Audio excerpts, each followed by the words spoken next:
attacking travelers in Kubara. More of Ryuzo's traitorous men, spilling innocent blood, working with the Mongols. I have family near the inn near Akashima Coast, my lord. I hope they're safe. I'll find the inn and deal with these traitors.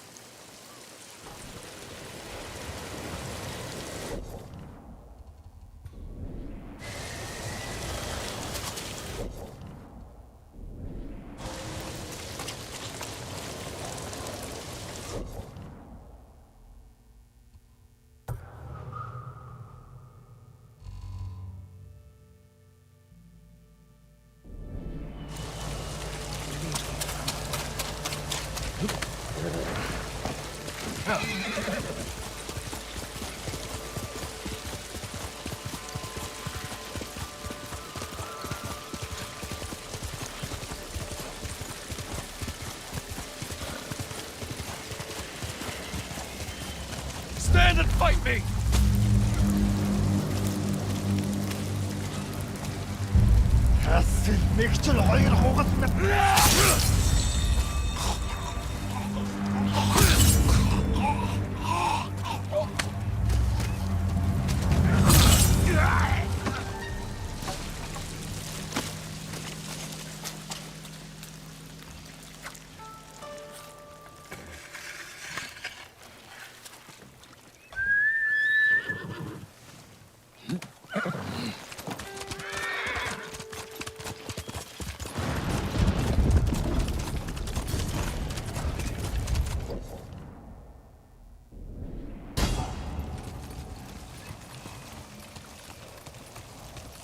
Challenge me!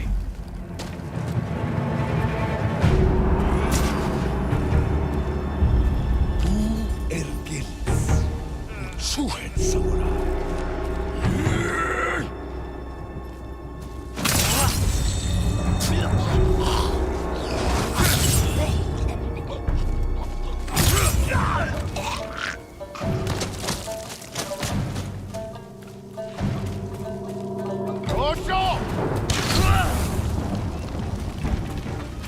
Haşayamço!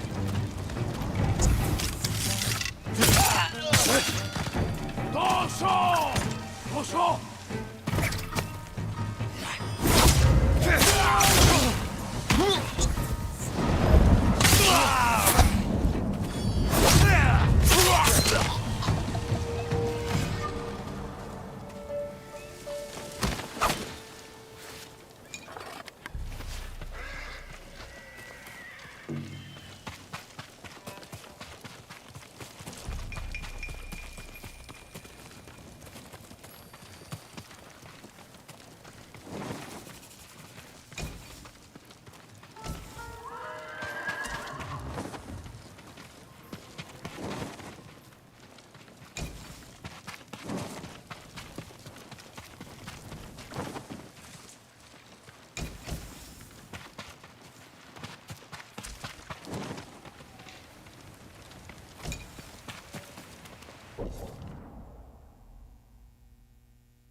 Good horse, Kage.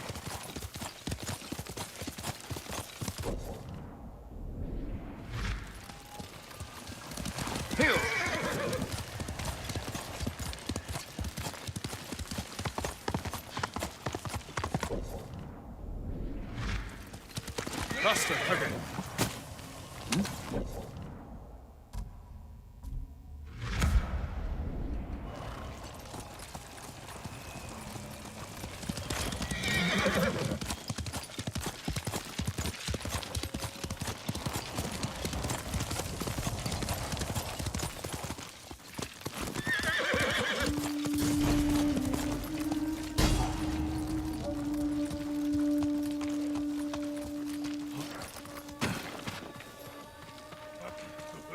하루.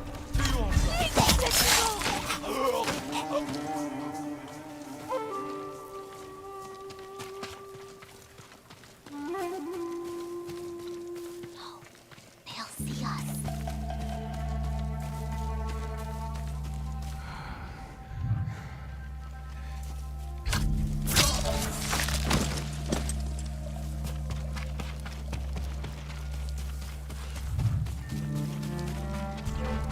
Legium Harsinta.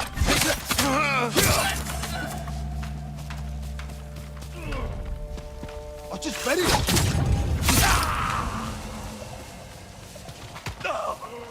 They'll catch us.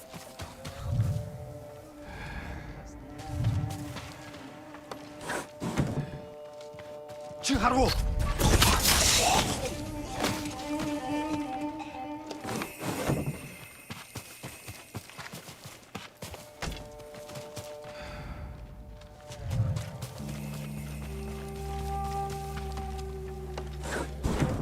Here you, Tsushima.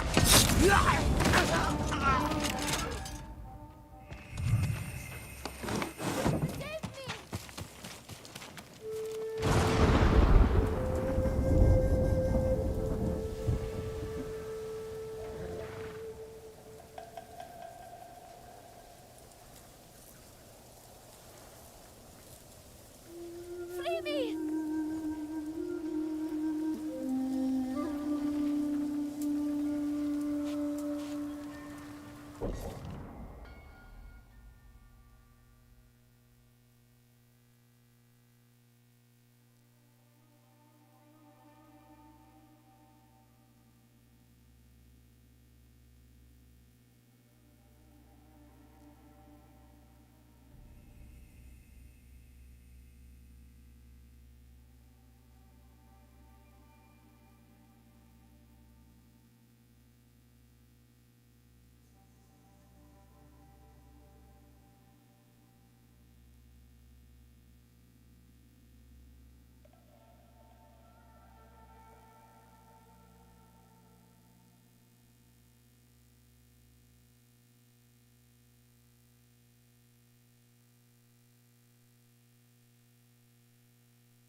You'll be free soon.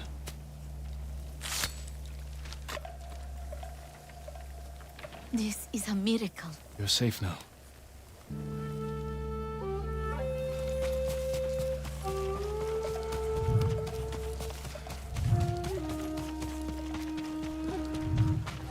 Thank you for saving me.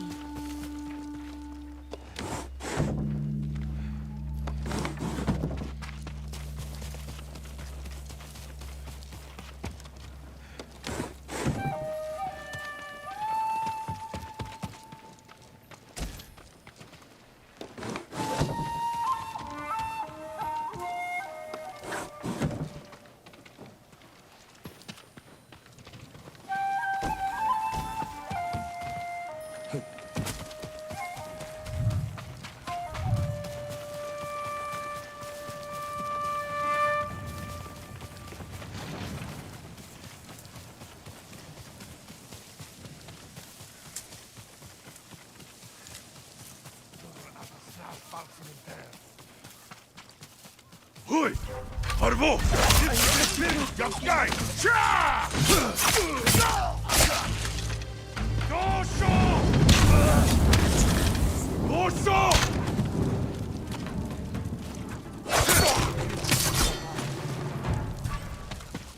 Solarice!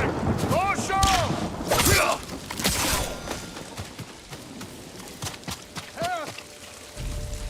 Hold still.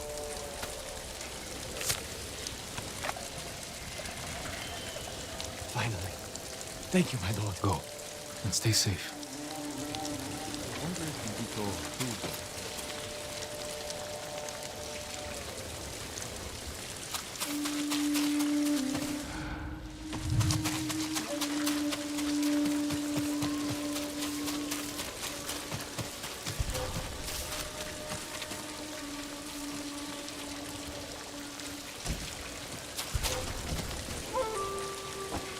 칭하라고!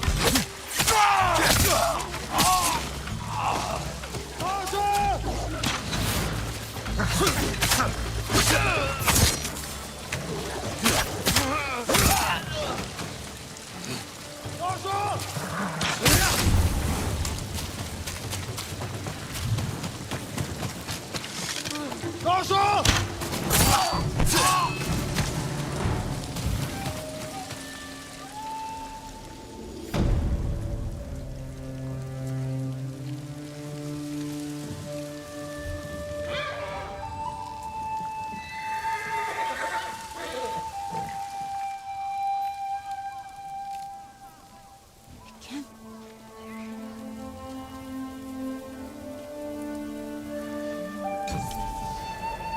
That woman samurai from Clan Adachi. The one who killed the Ronin in a duel years ago?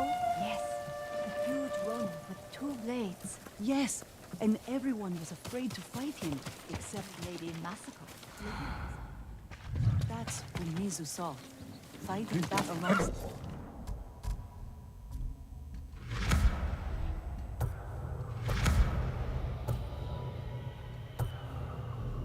Like Lord Sakai acknowledged. We can hope. Quickly, Kage!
That's a good boy.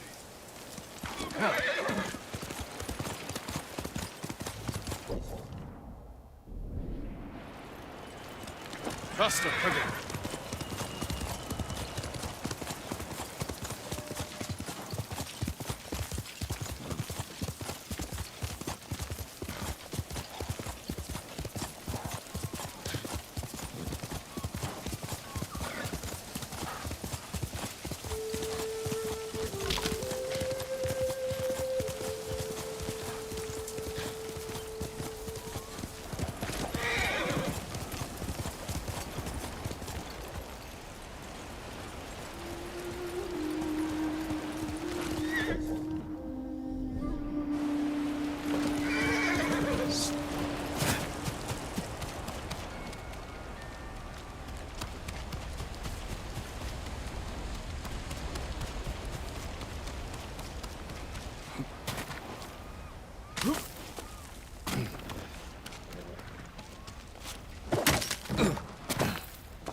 Lord Sakai, thanks for coming.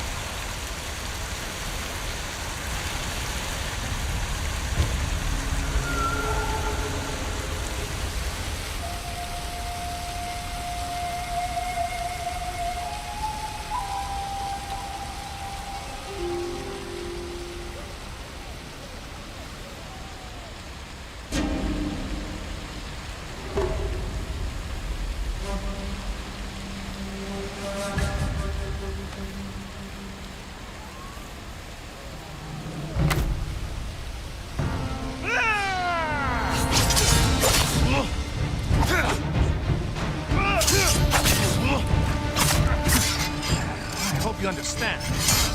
This is just a job.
Show me your skill.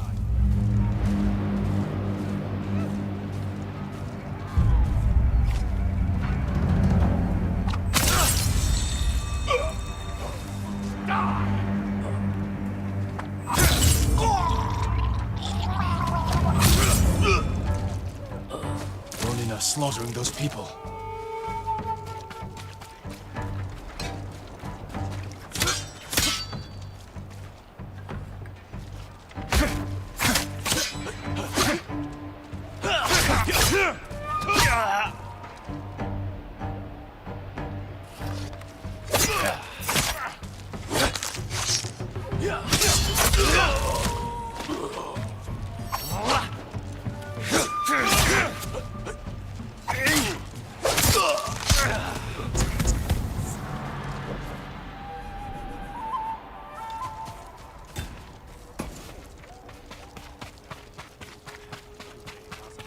Who's there?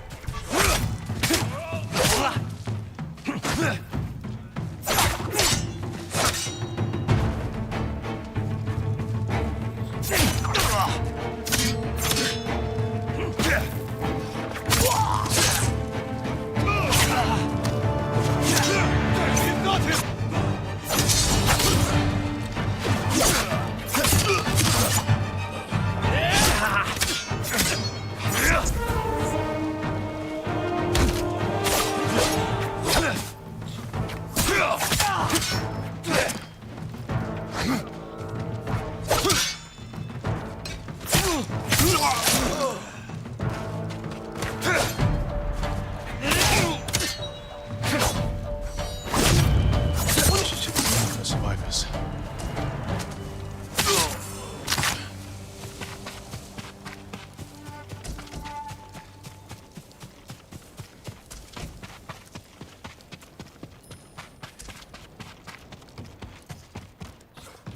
Hello? Here.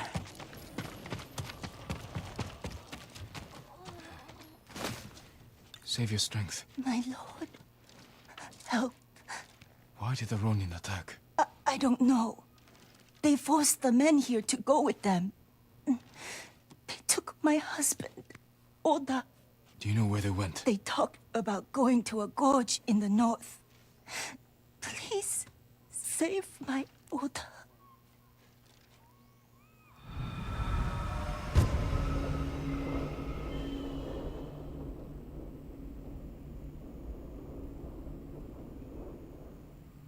She must mean Hollow Gorge. Thieves use it for smuggling and selling slaves.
Let's go, Kage.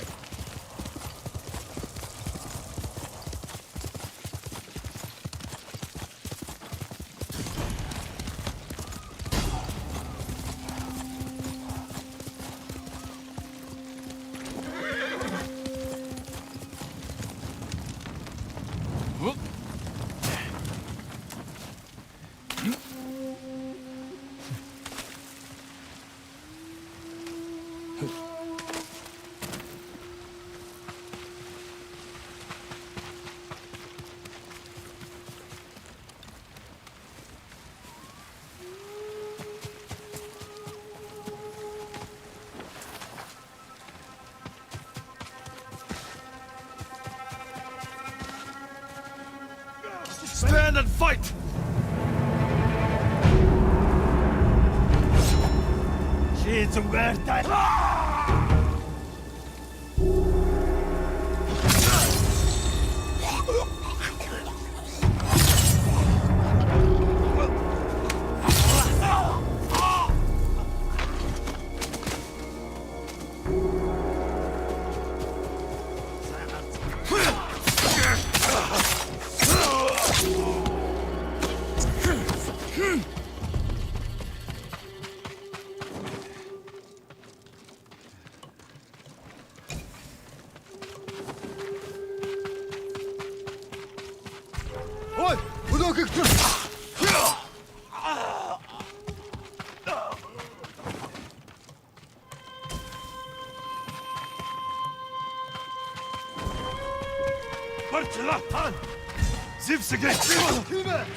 She's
하루.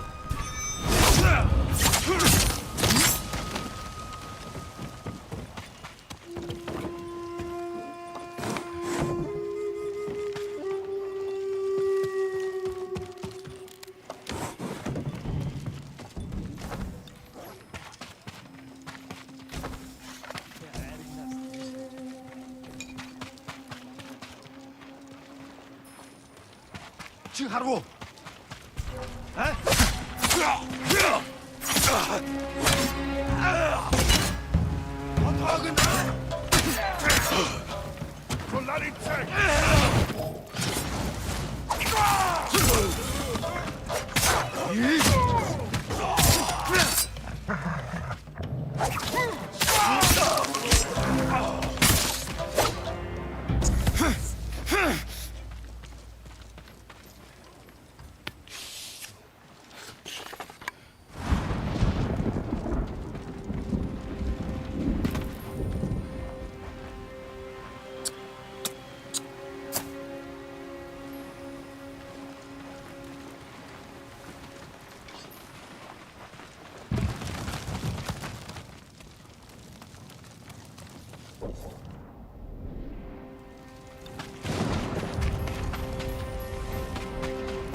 Yapım harsın.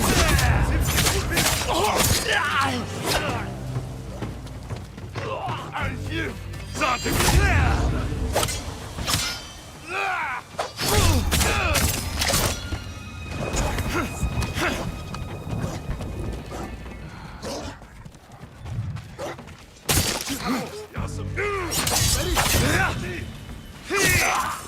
Çok örgüt.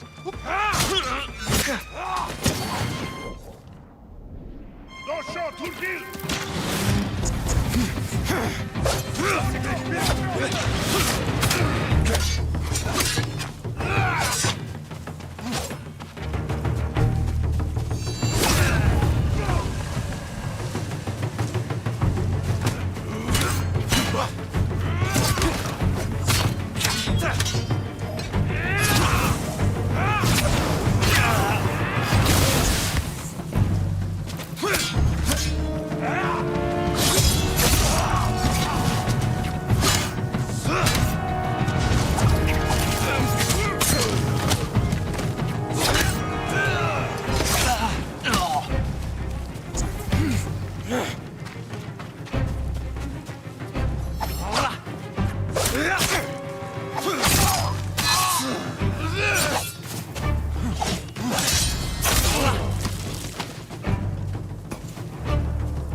하루.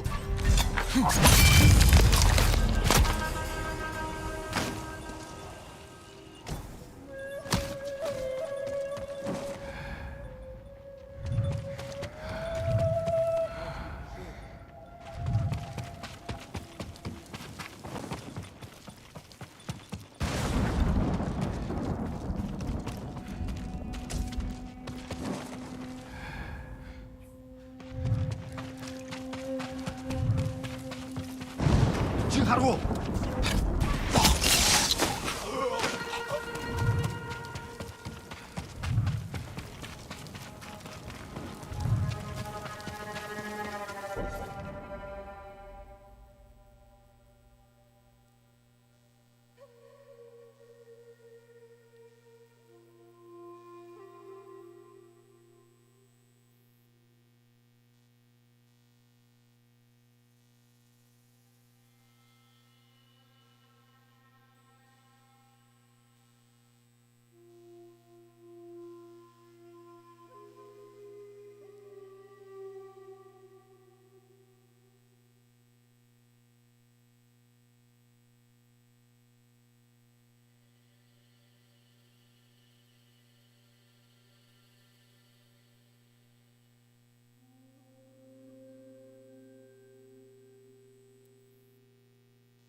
that it's a compliment to be mistaken as Japanese, but it's offensive to be mistaken as Chinese. Understandably. And I think all Asians are really racist about other Oh, Asians. yeah, Everybody knows Yeah. the Asian tier list. Yeah. What is it? Japanese, South Korea, Chinese, and then you have like Vietnam, Filipino. Filipinos are like the Mexicans of the Asian culture. I dated a guy who's Chinese, and he told me that it's a compliment to be mistaken as Japanese, but it's offensive to be mistaken as Chinese. Understandably. And I think all Asians are really racist about other Oh, Asians.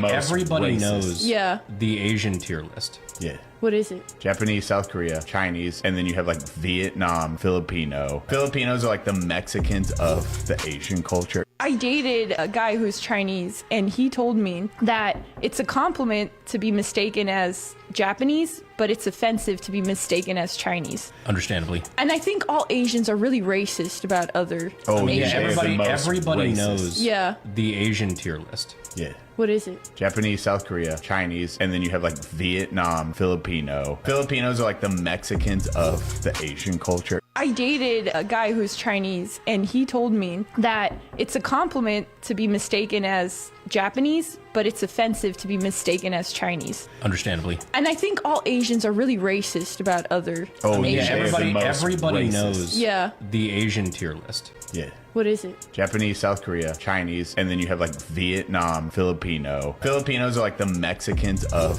the Asian culture. I dated a guy who's Chinese, and he told me that it's a compliment to be mistaken as Japanese, but it's offensive to be mistaken as Chinese. Understandably. And I think all Asians are really racist about other Oh, Asians. yeah, Everybody knows Yeah. the Asian tier list. Yeah. What is it? Japanese, South Korea, Chinese, and then you have like Vietnam, Filipino. Filipinos are like the Mexicans of the Asian culture. 7 female assassins who shocked the world. From a back. You see Vasquez leaning forward. Oh, Abdullah gets dropped by the left. That's what I'm talking about. Can you take it on the chin? That's exactly what I'm talking about. That's the nature of fighting against an aggressive puncher. All they got to do is land one. And now La Fiera. That means the beast is coming after Abdullah Mason. Down for the first time in his professional career. Abdullah's human. Oh, and he gets rocked by a right hand. Oh, what a shot by Abdullah Mason. He lands on Yohan Vasquez. Said it was going to be an uppercut. And that it was. Are you not entertained? Round 1, 1 minute and 15 seconds, and Abdullah's going for the finish. Vasquez looking to survive, but this is where Abdullah Mason is at his best. What a jab from Abdullah Mason. Left uppercut from Abdullah. Oh, now Abdullah's down for the second time with a check left hook. What a round we're seeing early on here. Abdullah's up. Vasquez can barely stand. How conditioned he is, where his mind's 7 female assassins.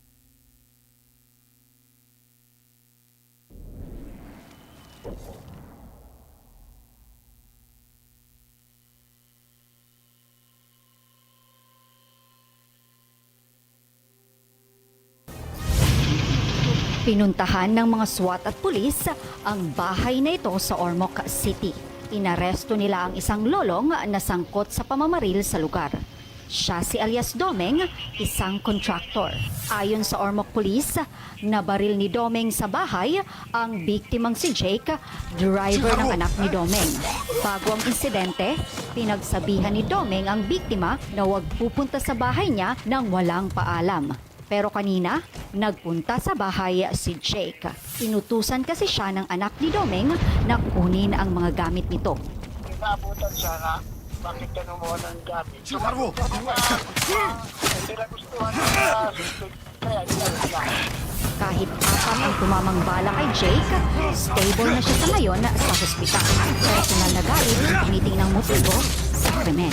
Nakuha sa suspect ang baril. Mahaharap si Doming sa reklamong frustrated murder at paglabag sa Comprehensive Firearms and Ammunition Regulation Act. Nagbabalita mula sa Frontline, April Cuesta, News 5. Mga kapatid, Ed Lingaw po, maging maalam at may pakialam sa mga napakalong balita sa ating bansa. Para sa mas malilimang pagtalakay at paghimay sa mga issue at headlines, mag-follow at mag-subscribe sa social media pages ng News 5.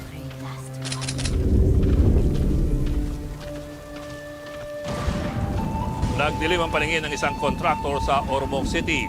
Sinigot daw siya ng pabalang ng driver ng kanyang anak, kaya't pinagbabaril niya ito. Nasa frontline balitang yan ng News 5 stinger natin na si April Cuesta. Pinuntahan ng mga SWAT at pulis ang bahay na ito sa Ormoc City. Inaresto nila ang isang lolong na sangkot sa pamamaril sa lugar.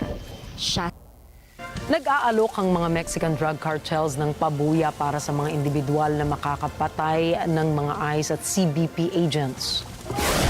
Naglabas ng babala ang U.S. Department of Homeland Security o DHS ukol sa tiered bounty system na ipinalabas ng mga Mexican drug cartels laban sa nangyayaring immigration raid sa Estados Unidos. Ayon sa naturang impormasyon, magbibigay ang mga kartel ng $2,000 para sa makapagbibigay ng impormasyon ukol sa kinaroroonan ng mga bahay ng mga ahente, $5 hanggang $10,000 naman para sa mga matagumpay na maengkwentro laban ang mga opisyal. Habang $10 hanggang $50,000 naman ang ibibigay sa pagpatay ng mga matataas na opisyal ng mga naturang ahensya. Kasunod ito ng malawakang pagmomobilisa ng Immigration and Customs Enforcement o ICE at Customs and Border Patrol agents sa Chicago, Los Angeles, Portland at iba pang mga lungsod bilang parte ng closed border policy ni US President Donald Trump. Ipinahayag na ginagamit ng mga kartel ang mga spotters sa rooftop, radyo at surveillance techniques upang subaybayan ang galaw ng mga ahente sa mga naturang lungsod. Inilabas ang naturang bulletin batay sa impormasyong nakuha ng DHS mula sa mga nahuling miyembro ng Latino Kings, Sinaloa Cartel, MS-13 Tren de Aragua at iba pa. Sinabi rin ni DHS Secretary Kristi Noem na ang mga ahente ng immigration ay hindi magpapatinag at sila ay hindi magpapatinag sa harap ng mga panganib at ambushes, drone surveillance, death threats at iba pa.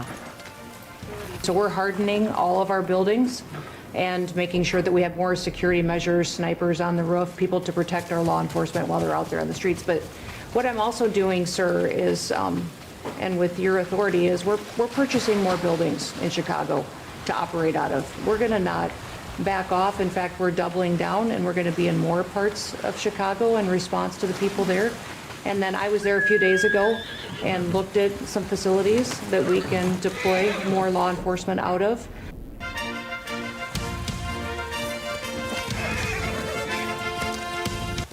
Nag-aalok ang mga Mexican drug cartels ng Amalfi Coast, the greatest place on earth. The restaurants, the food. In this video, we're taking on the most extreme fare food we can find here at the Tennessee State Fair. Here, I'm on a mission to find extreme fare foods with a southern twist. Pure indulgence, like sucking on Satan's fingertips. This, without frying it, 1,080 calories. Now we've left California and flew cross-country to Nashville, Tennessee. Time to see how Tennessee stacks up against the West Coast. Let's move. Welcome to the Tennessee State Fair. It's so hot that I want to die. So we have come to our first location, right behind me, a little place known as Dill Dogs. Here they're specializing in everything pickle and pickle related. Now, you might remember years ago at the Minnesota State Fair, I had something called a dilly dog. A dilly dog is a hot dog put into a pickle, covered in corn dog batter and fried. I like it. Here they've taken the dilly dog to the next level with their barbecue pickle popper. What I like about this dish is it feels a little bit more southern. Instead of stuffing that pickle with a hot dog, they're stuffing it with pulled pork. I should stop doing that. How does it work and what does it look like? Let's go inside and find out. So this is the barbecue pickle popper right down here. How we make it is we take some barbecue, some spices, and some cream cheese. We put it in a piping bag. We pipe it into the inside of the pickle. But this is still just the beginning. It still needs to undergo a transformation. Let's do it. So first it gets dipped in the batter. After it's completely smothered, it hits the hot oil where it gets covered so it stays completely submerged. All right, and as you can see here, we have a finished product. So next what we do is we're gonna take out the stick. Once we're done with that, we will take our barbecue sauce. We'll hit it with a good drizzle there. Finish it off with some barbecue rub. And this is our barbecue pickle popper. All right, folks, this is our first fair food here in Tennessee. First of all, we are in Tennessee, which means we are in the South. Bring on all the Southern comfort foods. I'm talking fried pecan pie, Southern barbecue, and new Southern fair food innovations you never even heard of. Starting with this dill dog. But don't just judge this pickle for being a pickle. It's about what's on the inside that counts. Oh, take a look at that. Cream cheese, pork, pickle, corn dog on the outside. It's a little bit of everything on the food pyramid. All right, guys, enough talking. Time to give it a bite. Let's go. Oh, wow. Do you remember P90X? Muscle confusion? This is taste bud confusion. My taste buds are like, what just happened? Did we like that? Come take a look at the aftermath. First of all, whatever was inside that pickle squeezed out into my mouth and I liked it. I mean, basically it was cream cheese mixed with pork. Who doesn't like that? Meanwhile, I like that the pickle's been kind of hollowed out. It's not too much pickle, and you've got some pickle corn dog bread balance. All in all, I gotta say, this has surpassed expectations, and this is a good omen for what's to come here at the fair. But we're not done yet. Inside of that pickle wagon, they have one more pickle-themed food that we have yet to try. A cross between a pickle, a quesadilla, and a taco. Let's check it out. James? Yes. Take it away. First thing we gotta do is make the taco shell. So right here, what is this machine? It's basically a waffle maker. Oh, I've never seen such a smooth waffle maker, but now I get it.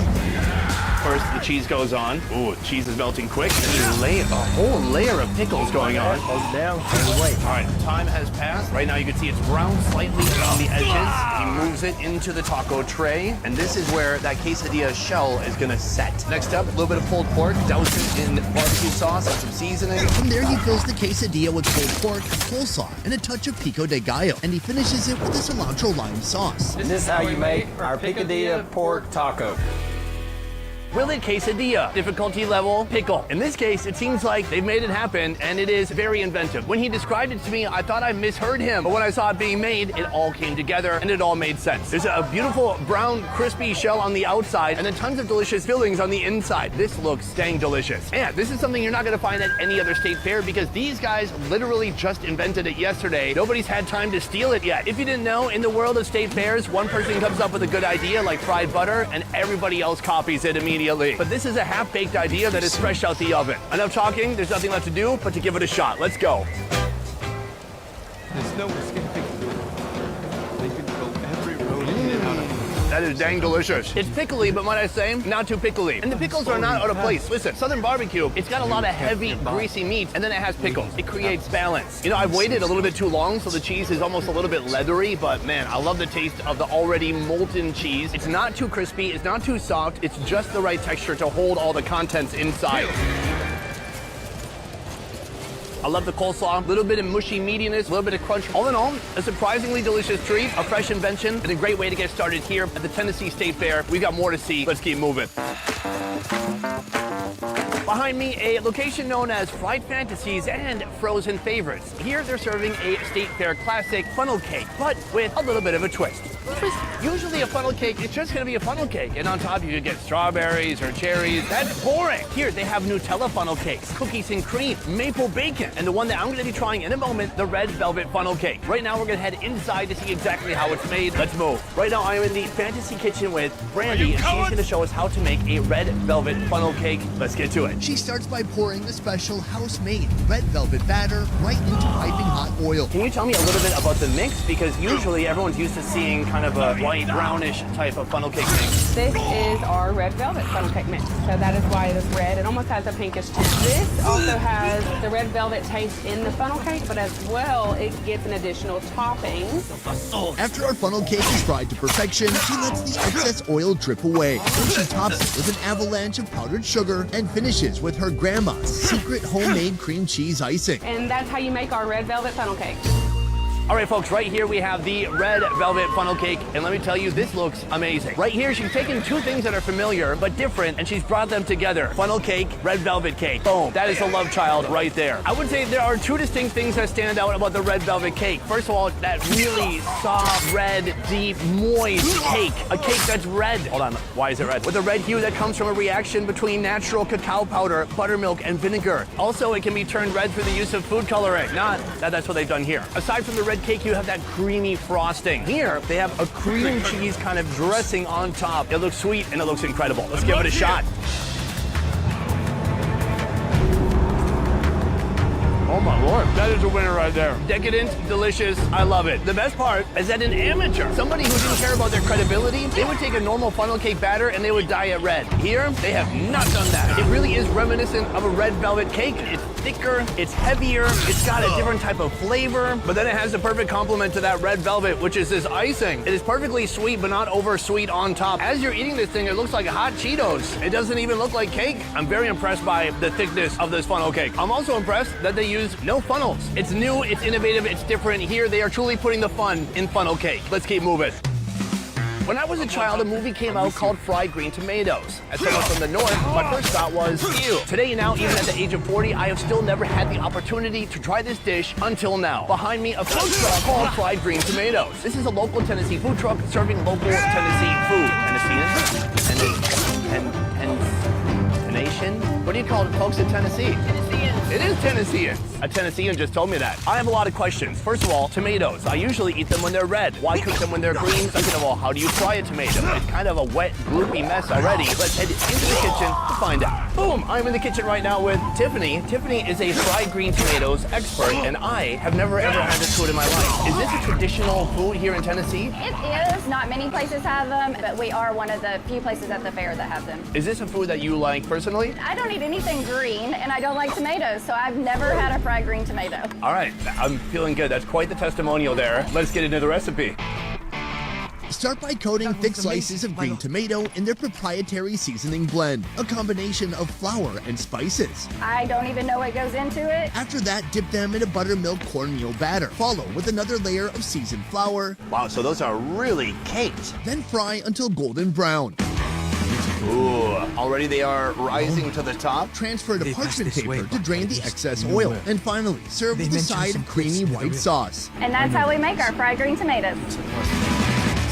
Well, hey folks, I found me a rocking chair, and right here I have my fried green tomatoes. This is one of those foods I heard about growing up, and I've never seen them for myself until now. Now, first of all, I had a lot of questions when I went in that food truck. I talked to Tiffany, and basically, well, not a huge fried green tomato fan. But here's the thing, I have a little bit of insider knowledge on this food. Let me explain why the green tomato is so important.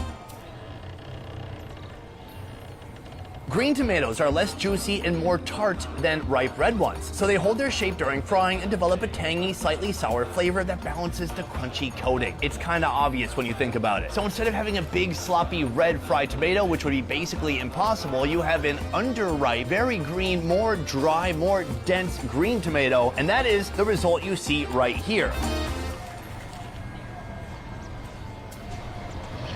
Oh wow, it does have more of a sour tang to it. It's not a familiar tomato flavor whatsoever. Inside, it's super hot, steamy, and kind of mealy. Meanwhile, on the outside, you have kind of a brown, thick, crunchy crust, absolutely full of flavor. I can kind of see why people like this. From here, they have a fun dipping sauce. I'm told that also has a little bit of a kick. Throw it back.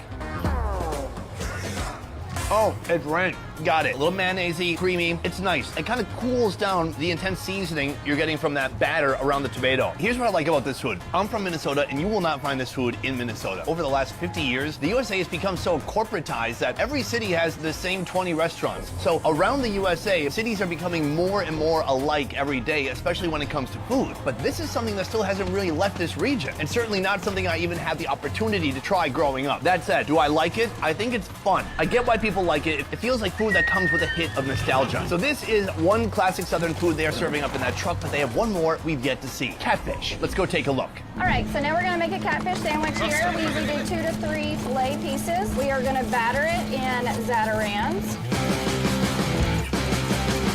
Once coated, the catfish fillets head straight into the fryer until they're golden brown. So while it's frying, I'm gonna go ahead and put the sandwich together. We serve it on a hoagie bun, and it comes with tartar sauce, lettuce, and a red tomato. All right, so it looks like it's good and golden brown. From here, she lays all 3 catfish fillets onto the sandwich. Oh, wow. That is a lot of catfish on that sandwich. And this is how we make our catfish sandwich. Oh! Catfish. Come take a look at this. This hoagie could properly fit 1 piece of fish, but they give you 3. And the good part about that is you can just take the fish out and eat it directly. Please. Oh, that's good. Catfish is a confusing fish. I feel like it's one of the most disrespected fish around the USA. In the north where I'm from, if people caught catfish, they just threw it back. They're like, I don't want to fish with skin. I want something with scales. Meanwhile, you come to the south and they know how to turn this rather creepy ingredient into something delicious. And that is what they've done here. The texture, it is somewhere between flaky and a little bit mushy, with a seasoning on the outside. And it has so much flavor. But that is just the fish alone. Now, I'm going to try to see what happens when we eat it in sandwich form. So we have a hoagie, lettuce, a red tomato this time, and then 2 pieces of catfish. I'm going to try to close it up, and let's toss it back. Even with no mayonnaise, that is delicious. That fish is so moist, it's so soft. It doesn't need any more food lubrication than that. It works just like this. This is classic Southern food. Southern food is synonymous with comfort food. And that's why when you come here, people aren't counting calories. People aren't using butter substitute. In fact, they're using butter reinforcements. They're using even more butter, even more oil. All the ingredients that make food worth eating, they absolutely double down on that. Even this, something as simple as a catfish sandwich, it's outstanding. But we still have some verified Southern classics to see, so let's keep moving. Still treat us to the wrong people. More of us nearby. So we've just sauntered into a place known as the General Store, and I saw on the sign here they have fried bologna. That sounds amazing. And that sounds like something you're not going to find in California or Alaska or anywhere but here. It is only 12:44 p.m. They're about to sell out, but we got in just under the line. Here's something else special from the General Store. Little old-fashioned soda here, huh? Look at that. That's probably the size people used to drink. Now this is what we give our children. We put a little bottle tip there. All right, folks, the construction has begun. It starts with a layer of bread, and then, boom, fried bologna. She puts on some cheese, sneaking it under the bologna. Then she hits it with a fat piece of red tomato. Then she hits it with some lettuce, or he. We don't know who this person is. It could be anybody. Then she hits it with a little bit of mayo, and then it is time to foil it closed. That is a wrap. All right, folks, I have upgraded my rocking chair. That last one was a plastic IKEA rocking chair. This one looks like it's seen some things. It hasn't all been pretty. I'm mainly talking about the fall of the Confederate Army. Moving on. Right here, we have a deal you won't find anywhere else in this fair. This right here is a fried bologna sandwich. Now, the last time I saw one of these is when I was in Alabama. So this is kind of a southern comfort food or a southern fast food, a snack. They said you could put basically anything you wanted there. I got mayo, lettuce, tomato, and a slice of cheese. So that is one big old thick piece of fried bologna. The signature to a fried bologna slice is this right here. They snip it so that when it fries on the flat top, it doesn't curl up. It stays flat. Important. Also, the lady who made my sandwich is in witness protection, I believe. She absolutely did not want to be filmed. So we only filmed her hands, and as far as I could tell, she didn't have any identifying tattoos. Beyond that, this sandwich is $5. You're not going to find a better deal than this. Let's give this sandwich a shot. Cheers.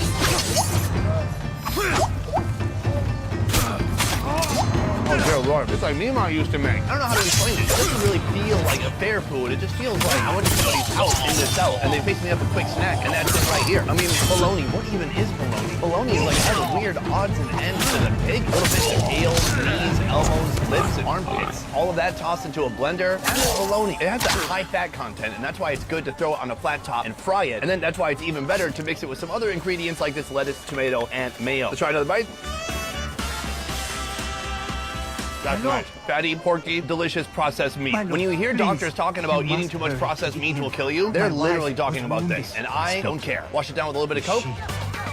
That's nice. Final point. Folks, we are in Tennessee. I didn't come here to eat corn dogs. When you come to a fair like this, you have to keep an eye out for those special foods that you will only find here. And this here is exactly what I'm talking about. After a nice bologna sandwich, a southern man might be inclined to try something sweet. Enter the pecan pie. Behind me is a fair food stall known as Southern Eats, and they have verified the pecan pie, frying the entire thing. What does it look like? How does it taste? Let's go find out. Boom, I'm in the kitchen right now with Chris, and we're about to make this, a pecan pie that's about to get fried. But before we get into it, I want to back up. This is a southern food, the pecan pie. Yeah. Why? What makes pecan pie a southern food? The pecan, obviously the pecan tree is really prevalent here. So it's one of the fruit trees that is from this area right here. So right here we have the pie, and when I saw this, I was blown away because it's not 1/6 of a pie. It looks like a quarter of a pie right there. We like to give the customer their money's worth. That is what I call over-delivering. Let's get into the recipe.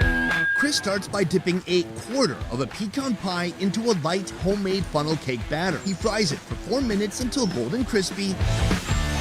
then lets the oil drain off. That's looking nice. After, he gives it a few quick stabs with the tongs, so the toppings cling and the pie is easier to eat. Oh my god. I can hear that it's crunchy and the smell coming off there is so sweet. I cannot wait to try this. Finally, he showers it with powdered sugar, adds whipped cream, and drizzles on caramel. This is how we serve our deep-fried southern pecan pie. All right, guys, I've got the final product right here. My guy Chris inside just won Best Fried Food of 2025, and this is why. Now, first of all, there's some whipped cream on top. The whipped cream is losing mass. It's melting a little bit, but still, what a decadent treat. I like what he's doing. He's not putting it on a stick, first of all. Not every food has to be on a stick. Some can be put in a boat, and we eat it with a shovel. All that said, let's give it a shot. Here we go.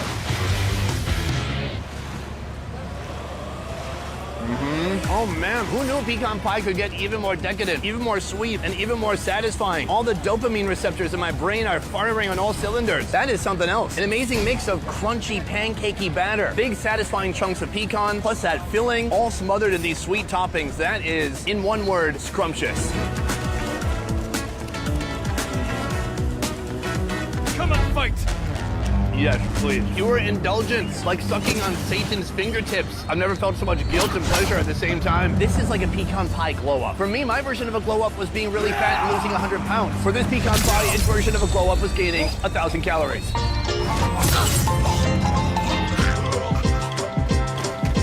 We have come to our next location, a food truck, or should I say food plus, called Something For You. This is a taste of Southern soul food. Come with me, because in back, they're already getting prepared for their meal service. So right now, they're about to take the mac and cheese out of the warmer. Let's go take a look at this. So they have this vehicle bringing food to the bus. Oh, mac and cheese. And then up here, there's another warmer. What's in here? So I got my mac and cheese. This is the dressing. And for the rest, we're going to head inside. Let's go. Now I am inside the food bus with Sherry. Hello, Sherry. Can you tell me a little bit about this operation here? Everybody at the fair is doing this like fried fair food. They're trying to go to the next level, but you're just doing classic Tennessee soul food? How would you describe it? From here, Sherry tops the cornbread dressing with a scoop of rich giblet gravy. I would say it's just soul food. After that, she adds a layer of shredded chicken. That's how we eat on Sunday. When you eat this one meal, you don't eat the rest of the day. Then a few steamy spoons of green beans placed with ham hock. Like, the more fat, the better. Not always good for us, but that's what we do. And finally, a classic Tennessee Hawaiian roll to bring it all together. All right, guys, right now you are looking at some recipes that have been handed down from generation to generation, from Sherry's grandmother and perhaps beyond, all the way to modern day. But this isn't any typical type of state fair food. Everybody's just doing fried corn dogs and burgers. And Sherry's like, I'm just gonna cook what I'm good at, and people will come. And gosh dang it, they absolutely do. Come take a look at this. Green beans. That's basically a vegetable. These are not ordinary green beans. These are green beans with some ham hock in there. Hammy beans. I mean, porky beans. Let's give it a shot. They're soft, they're delicious, they got a little bit of animal fat in there. That is what beans have been missing my whole life. Pork. Beans are my new favorite animal. Moving on from the beans, in order of most interesting. Right here, mac and cheese. Now, people out there have strong opinions about mac and cheese, especially folks in the South, and this doesn't look like any Southern mac and cheese I've seen before. Usually people like a mac and cheese with kind of a toasted, bready crust on top. Not me, baby. I'm from Minnesota. I like Kraft macaroni and cheese. So this looks more like something I would enjoy. Look at that, a big congealed clump of mac and cheese. That's nice. Let's give it a shot. That is delicious. A solid al dente elbow noodle. It's cheesy, it's creamy, and the cheese is kind of congealed and solidified in some areas, probably because it's cooled down a little bit. But for me, I love it. Finally, we have this right here. This is the dressing, what in Minnesota we would call stuffing, and then there's chicken on top of that, plus a little bit of what she calls giblet gravy. Now, I don't care if you're at a state fair or not, that looks good.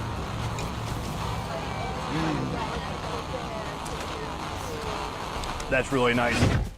Hot, delicious, steamy stuffing or dressing, tender chicken on top, gravy to bring it all together. In the end, is this something that reminds me of fair food? Absolutely not, and that's why I'm so happy to see it here. That said, we have one food remaining, a final sweet treat, a twist on a state fair classic. Let's go check it out now.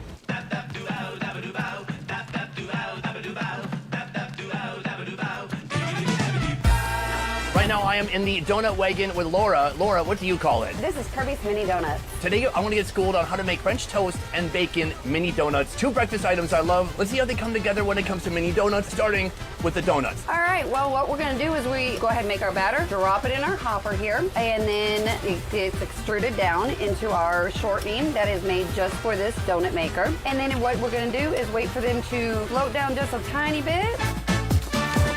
and they're fixing to flip over. And so we can make sure both sides are nicely golden brown. Ooh. Once it gets down to the end here, it's going to flip again. We just make sure they're guiding correctly and smoothly. Since we are going to be putting a lot of toppings on them, we always just kind of put them in a bucket because it's easier to shake them up in our sugar.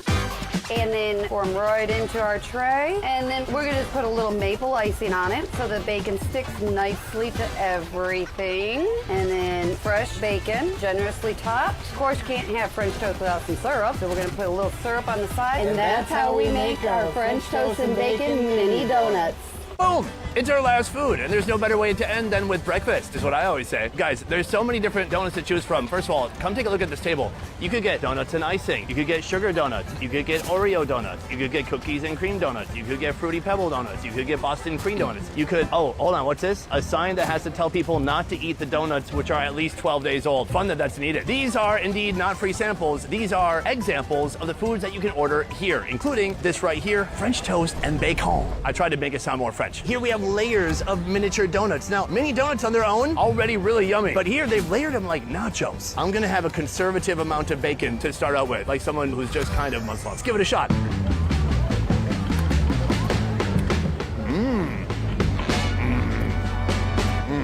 That's really nice. First of all, anytime you go to a mini donut stand, ask for the fresh ones because they just taste better. They're a little bit more crisp. They're gonna be a little bit more toasty on the outside and doughy on the inside. If they hang out too long, it's still good, just not as good. Here, beyond the donut, you're getting that nice hit of cinnamon icing. It's very sweet, but then to temper that sweetness, we have literal chunks of bacon. So much bacon. But to me, this bacon is not enough. I wanna give it a quick submerge in the maple syrup. Let's toss it back. That might be too much. It might not even need that. It is very sweet. I gotta say, I've had donuts with bacon in the past. In Texas, we went to a donut shop where they had long johns with whole slices of bacon on top. It was delicious. As far as I'm concerned at this point, bacon, it goes on everything. It's one of the most versatile food ingredients that exist. I'm trying to think, what is one thing you could put bacon on that would actually make it worse? Got nothing. This is the perfect way to end your food coma here at the State Fair in Tennessee. Well done. Boom, today we went to the Tennessee State Fair and I had a blast. I was blown away by how many unique Southern treats there are here, especially Southern treats that have been fairified. If I had to pick one that was my absolute favorite, it would be that fried pecan pie. Oh my God, it was sinful, it was decadent, and it was absolutely delicious. In this video, we're taking on the most extreme fair food we can find here at the Tennessee State Fair. Here, I'm on a mission to find extreme fair foods with a Southern twist. Pure indulgence, like sucking on Satan's fingertips. This, without frying it, is 1,080 calories. Now we've left California and flew cross-country.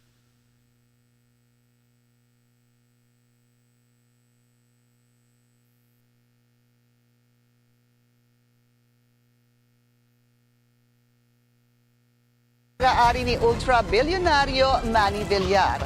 Kasunod ito ng matagal ng problema sa supply ng kuryente sa Siquijor Island. Ang detalye sa agenda report ni Paulo Barcelon, live mula sa Makati City. Paulo, so ano mangyayari ngayon sa mga customer ng Sipcor?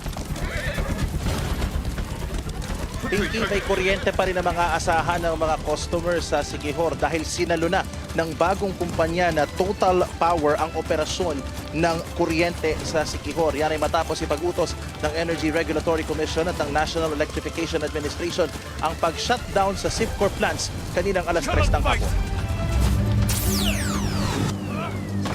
Bago ang naging pagtanggal bilang power provider ng Siquijor, unang binawi ng Department of Energy ang endorsement nito sa Siquijor Island Power Corporation o Sipcor na pag-aari ng firm ni ultra-bilyonaryo Manny Villar. Yan ay matapos ibunyag ni Energy Secretary Sharon Garin ang patong-patong na violation ng Sipcor sa power supply agreement nito sa Province of Siquijor Electric Cooperative o Proselco. Ani Garin, mula noong Enero 2024 hanggang June 2025, umabot sa halos 600 power interruptions ang naitala na may average na 31 brownout kada buwan. Apektado nito ang nasa 32,000 customers sa isla at dumedepende sa 3 power plants na may 10 megawatts output. Bukod pa ito sa mga industriyang nagbibigay ng kita sa isla tulad ng tourist establishments. Tinukoy din ni Garin na wreck o sira na ang Unit 5 ng isang plantang ginagamit ng Sipcor dahil sa kawalan ng maintenance dito. Dagdag pa dyan ang generation ng Sipcor na lampas 6,000 kilowatts lamang, mababang mababa sa 8,800 kilowatts na kailangan ng isla. Dahil dito, nag-endorse na ng Emergency Power Service Agreement ang DOE sa Total Power Incorporated na isa pang power service provider sa Siquijor. Pinasisilip na rin ni Garin kung paano ginastos ang ibinabayad sa SIPCOR na missionary electrification charge mula sa mga on-grid distribution consumers. Ibig sabihin, bahagi ng binabayad nating electric bill buwan-buwan napupunta sa mga electric cooperatives sa off-grid areas tulad ng mga islang gaya ng Siquijor na hindi pa konektado sa power grids gaya ng Luzon grid. Meron tayong UCME, ano tawag mo doon? Universal Charge, yung subsidy na binabayaran ng buong Pilipinas, ng lahat ng household sa Pilipinas. We are actually subsidizing ikaw na hindi taga-Siquijor, na hindi nagbabayad dun sa Puselco. We are actually subsidizing that company. Dagdag pa ni Garin, pag-uusapan pa ng government agencies kung anong mga reklamo ang pwedeng kaharapin ng SIPCOR dahil sa kanilang ginawang kapabayaan sa power situation sa isla. This is not a political action. There was no due process. Hindi po to biglaan. We have been doing this monitoring every day for the past 75 days. Ayon naman sa NEA, 15 megawatts ang isusupply na kuryente ng total power sa Siquijor. Mas malaki sa kinakailangan ng isla na 10 megawatts. Ang sobrang kuryente gagamitin umano para tugunan ang posibleng pagtaas sa konsumo ng kuryente sa isla. Nauna nang sinabi ni Pangulong Ferdinand Marcos Jr. sa kanyang SONA na balak niyang tugunan ang krisis sa kuryente sa isla at binigyan niya ng 6-month deadline ng Energy Department para ayusin ang guso.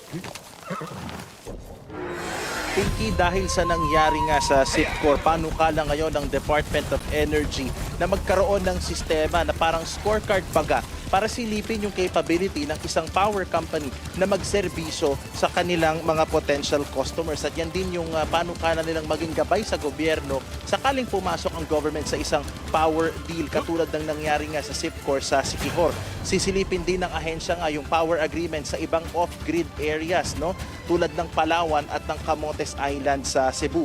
Bago tayo umere ay nagpadala na rin ng isang maikling statement ang SIPCOR, and I quote, they confirmed the service of the decision na in-issue ng Energy Regulatory Commission. So pinag-aaralan daw nila itong naging order ng ERC at isa ito sa mga gagawin nila at pag-aaralan in the next few days to exhaust yung kanilang remedies available sa o na may kinalaman sa batas. Actually, ang tanong dyan, Paolo, makakapag-apela ba ang kampo ng mga bilyar or gusto kaya nilang mag-apela?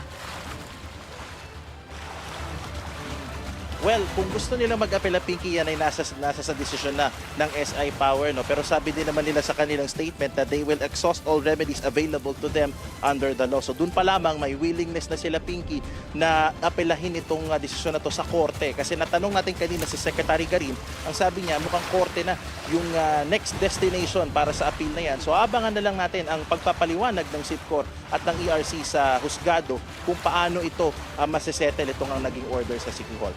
Doon sa kaalaman ng siguro mga nanonood sa atin ngayon, chinek ko nga, ang lumalabas daw, according to Secretary Garin, ay mula January hanggang ngayon, ang average daw na brownout dyan sa Siquijor is between 5 to 15 hours per day. Ganun pala kalala.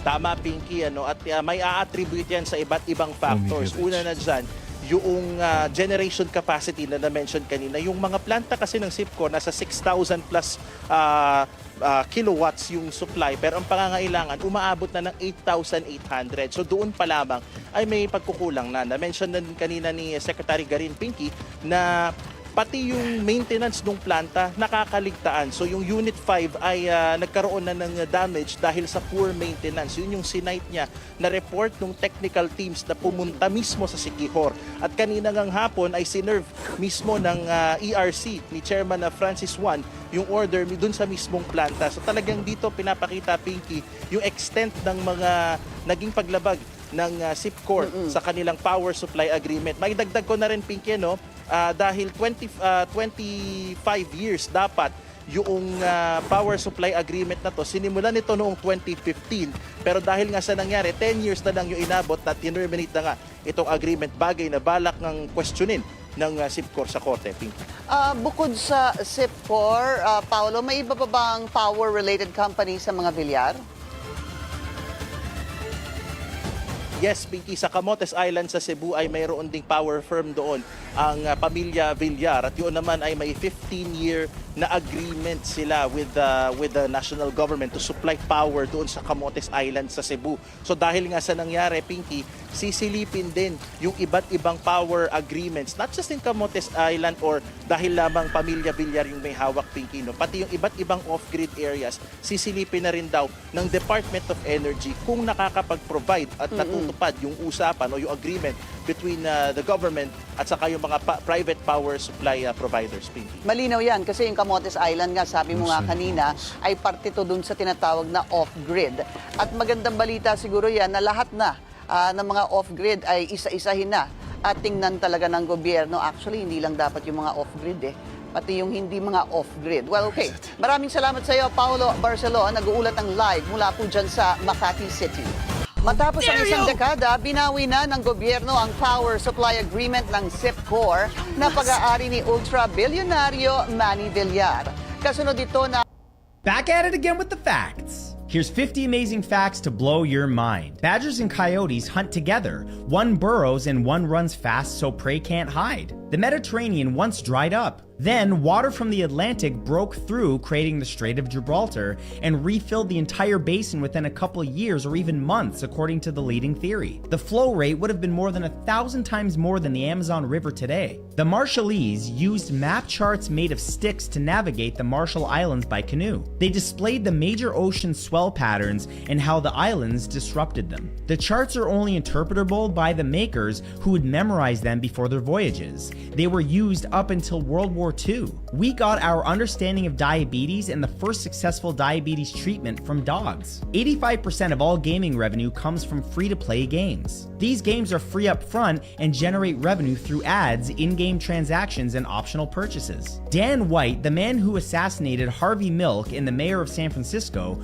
only served 5 years in prison for manslaughter based on a defense of depression as evidenced by his consumption of junk food, which was dubbed the Twinkie defense. The black music producer Johnny Otis was born actually a Greek man of a completely different name. As an adult, he decided to lead his professional and personal life as a light-skinned black man. He discovered numerous artists early in their careers, including Etta James and Big Mama Thornton. Two skinny tires on one wheel are actually better in the rain and no worse in dry conditions than a standard tire. When Tennessee became a state on June 1st, 1796, its first U.S. senators, William Blount and William Koch, were initially rejected because they were appointed before statehood. After Tennessee's new legislature reappointed them, they were officially seated on December 6th. The Oscar nominations for the Best Supporting Actress of 1980 is the only time where all the actresses were nominated for the first time, but also the only time in their respective careers. In the 2020 Supreme Court case McGirt versus Oklahoma, it was ruled that roughly half of the state of Oklahoma, including most of the city of Tulsa, is legally an Indian reservation. This is because the original 19th century reservation was never officially disestablished by Congress. Before retiring to become an author, science fiction writer Gene Wolfe helped design the machine that makes Pringle potato chips. God bless that man, but couldn't they make the hole a little bigger? Put my hand in, you know what I mean? Anyway, the longest vein in the human body, the great saphenous vein, or GSV, is not needed for normal blood circulation in the leg due to collateral circulation and is thus often removed and repurposed as an auto transplant during coronary artery bypass operations. Debut giraffes petroglyphs existed. I'm glad you're not Neolithic alone. Petroglyphs on the western side of the Air Mountains in north-central Niger. Alive. The carvings are The 6 Mongols meters captured or 20 him at feet in Komoda, height and but we consist freed of him. 2 giraffes carved between 6,000 and 8,000 years ago. And they're Among helping the 3 dogs that A few. survived the Titanic Lady sinking Muzzle. was a Pekingese named Sun Yat-sen, She's been fighting alongside owned the by boy since Henry she was Harper, knee-high. whose company became the Harper You'll have to Collins tell me more Publishing about that House. someday. As to bringing his dog on the But it's lifeboat, just the Harper two said of you? there seemed A to few be lots others. of room and nobody Sensei made any Scott. objection. The creators of the I Arizona haven't seen Beverage him Company are in actually from New years. York, and at Does the he time still had act never like been he's to the the only state of one who knows Arizona. how to do The things? top of Half Hart the time Mountain he's in right, Wyoming is but his approximately aim is 300 unmatched. million years older You than could its certainly base. agree. South America has its own EU. Mercosur, a customs union of Brazil, Argentina, Paraguay, Uruguay, and Bolivia, has approximately 295 million people and a residency pact that lets its citizens live and work across members. In Lord Sakai, 2017, a you're London back. building I owner wish I could destroyed stay, a 400-year-old but I hear you're ceiling taking to good care of prevent Yuriko. historical You've society got that from backwards, listing my the lord. property. Daichi, That would have help me impacted get the the Sakai owner's armor. future Go. maintenance and refurbishment. I should pay my In the respects. Martin Scorsese movie Goodfellas, the FBI prosecutor played by Ed McDonald is not only an actual prosecutor, but helped the real-life Henry Hill get into the witness The weeds protection haven't been pulled. During World War I'm II, sorry. Raymond Davies Our Lord Hughes, finally a British returns RAF and his airman, home is a was mess. captured I'll by the fix it Germans. immediately. He agreed to worry about broadcast that now. propaganda in which seemed as reliable. The broadcasts were in Welsh and in English. Hughes was then court-martialed after the war for aiding the enemy. Beethoven's late quartets, now widely considered to be among the greatest musical compositions of all time, were so ahead of their time that initial reviews deemed them indecipherable, uncorrected horrors. One musician said, "We know that there's something there, but we do not know what it is." In Hans Christian Andersen's fairy tale The Storks, good children who wish for a sibling are rewarded with a new baby, while bad children who mock the storks are punished with a deceased one. Caffeine doesn't actually give you energy, it actually works by blocking adenosine, a neurotransmitter in your brain that makes you feel sleepy. By doing so, caffeine helps you keep alert and awake. The decibel scale is logarithmic, similar to the Richter scale used to measure earthquakes. This means 100 decibel sound is 10 billion times louder than a 10 decibel sound. Toyota has a production system where the main objectives are to design out overburden Murray, inconsistency Mura, and waste Murda. Johnny Knoxville was a stand-in or stunt double for Keanu Reeves in Bram Stoker's Dracula. The vehicle from the 1977 post-apocalyptic box office flop Damnation Alley was repurposed as the Paperboy 2000 in comedian Chris Elliott's 1990 sitcom Get a Life. The James Bond movie Casino Royale in 2006 is not a remake of Casino Royale from 1967 because the 1967 film is a satirical parody of Bond-esque spy films and is not part of the 25-film canon produced by Eon. It has 6 directors, flying saucers, and Bond has a kid with Mata Hari. There was an attempt at a serious Batman musical around 2001 to 2004. Music was written by Jim Steinman and Tim Burton was chosen to direct. The project never saw daylight, although demo tracks were released by Steinman on his blog. In 2021, Egypt moved 22 mummies, 18 of whom were pharaohs, including Ramses II, to a new museum via a state-sponsored funeral procession flanked with actual chariots. Objects moving at speeds, durations, and distances similar to those of our rapid eye movements, or saccades, can become invisible to us, even when our eyes are still. People with faster saccadic eye movements can perceive faster-moving objects better than those with slower eyes. The Great Dorset Steam Fair was an annual 5-day event that between 1969 and 2022 was the largest collection of steam and vintage vehicles and equipment anywhere in the world. New York City was once briefly renamed New Orange when the Dutch captured it in 1673 in honor of Prince Willem of Orange. He later became King William III of England. Before the invention of the mechanical clock, for many, the length of an hour varied by latitude and season. The day was always 12 hours long, so in the summer, hours grew longer and in the winter, they grew short. A group of hackers managed to hack into a casino's database of high rollers through the IoT-enabled thermostat in the casino's fish tank. In 1969, the Soviet Union launched a space mission called Zond 5, which was the first spacecraft to orbit the moon and return to Earth carrying living creatures, including 2 tortoises, mealworms, and plants before the Apollo 11 mission. Mountain Kawagarbo was never summited. The last serious attempt happened in 1991 where all 17 members of the climbing team did not make it. There also won't be any new attempts at climbing because it's banned and it's a holy mountain of the Tibetan people. Aquatic mammals such as dolphins and whales have horizontal tail fins, whereas all fish have vertical tail fins. This is probably due to a strange quirk of evolution, as dolphins and whales evolved from 4-legged animals. The first ever ebook ever created was the U.S. Declaration of Independence in 1971, typed into a computer by Michael Hart, founder of Project Gutenberg. As a tribute to Ronald McNair, the physicist and accomplished saxophonist who died in the 1936 Challenger explosion, Jean-Michel Jarre used McNair's actual heartbeat recorded in training in a recording of Ron's piece. It was to have originally been played live and broadcast from space. Photoshop began in 1987 as a program called Display, created by Thomas Knoll. He and his brother John renamed it Photoshop, and the first 200 copies were sold with a slide scanner before Adobe licensed it in 1988. In 2021, a South Korean ISP sued Netflix to pay costs from increased network traffic and maintenance work due to a surge of viewers caused by the popularity of the show Squid Game.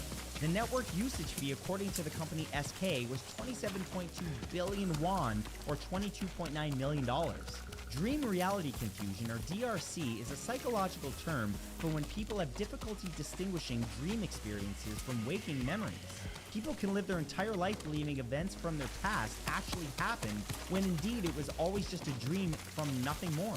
Stargazers are a family of fish who have eyes on the top of their heads. They usually catch food by hiding in the sand and leaping upwards when prey passes overhead. William Lyon Mackenzie King was the longest-serving Prime Minister of Canada at 21 years. He secretly practiced the occult and held seances with the spirits of Da Vinci, FDR, his mother, dogs, and others for advice. He led Canada through World War II and shaped her into a modern nation. Charlie Ward, the Heisman-winning 1993 national champion quarterback from Florida State, skipped the NFL to instead play in the NBA for a 12-year career. William Tecumseh Sherman's niece was named Euthanasia Sherman. Joseph Lobdell, from 1829 to 1912, lived as a transgender man in the 19th century America. He became one of the earliest documented cases of gender nonconformity in U.S. history. About 90 to 95% of the body's serotonin is made in the gut, not the brain. Intestinal cells and gut microbes regulate its production, and while it mainly controls digestion and inflammation, it also influences brain signaling, mood, and risk conditions like depression and anxiety. And that's it. Let me know if you guys learned something in the comments below. Leave a like, and be sure to subscribe because you won't want to miss the next video. Thanks for watching. Back at it again with the facts. Here's 50 amazing facts to blow your mind. Badger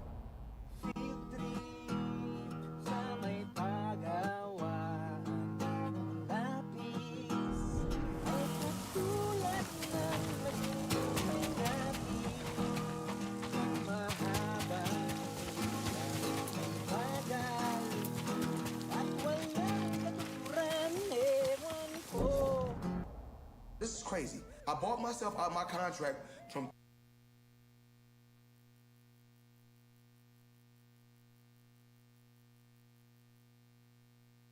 Marcoleta sa report ng Bilyonaryo News Channel kaugnay sa umano'y koneksyon ng kanyang asawa sa mga diskaya.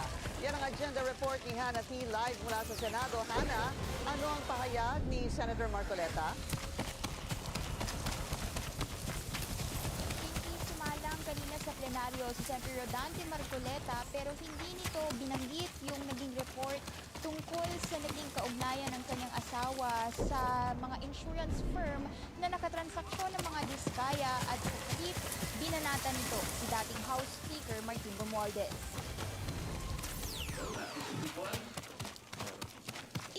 Almost inside, my lord. Thank you, Taichi. Report ng Bilyonaryo News Channel tungkol sa kanyang asawa. Sa report, lumitaw na bahagi si Mrs. Edna Marcoleta ng Board of Directors ng dalawang insurance firms na nakatransaksyon ng Diskaya-owned companies. Una riyan ang Stronghold Insurance, kung saan siya ay independent director. Ang ikalawa ay ang Milestone Guarantee and Assurance Corporation, kung saan kabilang din si Mrs. Marcoleta sa 2023 Board of Directors nito. Sabi ni Senator Marcoleta sa programang Parekoy ng Abante, wala raw pagmamayari ang asawa niya sa Stronghold. Ang tungkulin mo lang kung sakaling may kakayahan kang mag-advise sa good governance, ma-protection ng mga minority shareholders. Ito kasi ang hinihingi ng insurance code. Ganito rin ang reaksyon ng Jin, na si Sagip Party. help me. May your death benefit all beings. Substantial shares, galaw sa sales at marketing, at maging significant relationships ang kanyang ina sa mga stakeholder ng Stronghold. Pero hindi binanggit ng aming BNC report ang pagiging co-owner ni Mrs. Marcoleta. Wala rin kami binanggit ng illegal sa insider activities ng asawa ng senador sa Stronghold. Sabi pa ng mismong kumpanya, qualified si Mrs. Marcoleta sa kanyang posisyon bilang independent director. Sa kabila Wala ng reaksyon ng mag-ama. Hindi sila nagkomento tungkol sa ikalawang kumpanya na aming binanggit na Milestone Guarantee Insurance Corporation. Naglabas ito ng retention money bond noong 2024 na nagkakahalaga ng 19.29 million para sa elite general contractor na kumpanya ng mga Diskaya.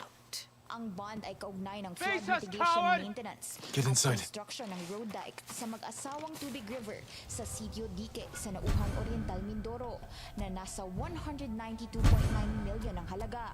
Ito ang parehong proyektong pinuntahan ng team. Stand and fight me! Not the invented! Na completed sa DPWH website pero wala silang specification. Nasaan ang halos...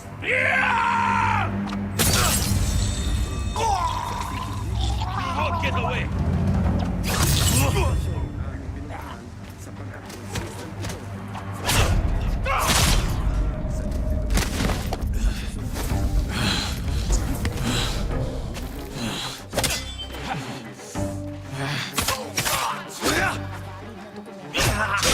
At sa mismong mga kumpanya na banggit, kinilili ng BNC ang panig ng koleta.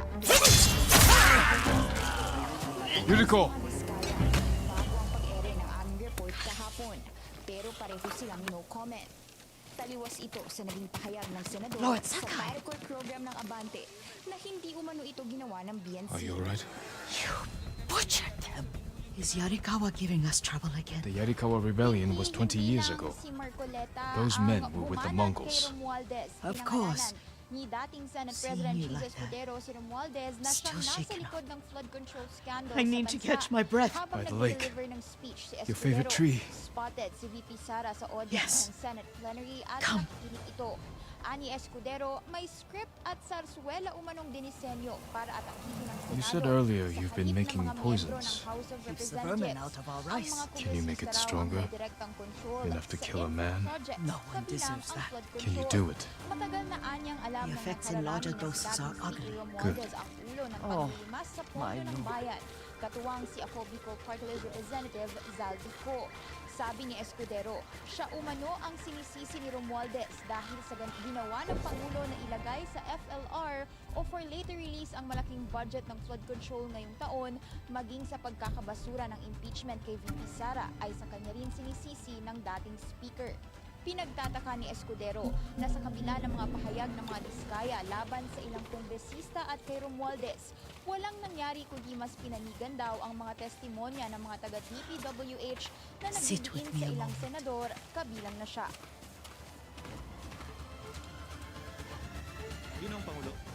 Poison has never been the Sakai way. No Sakai had to fight the Mongol Empire. Kung nais niyong panagutin ang tunay na salarin, I need every weapon we have. Tsushima can't afford anything less.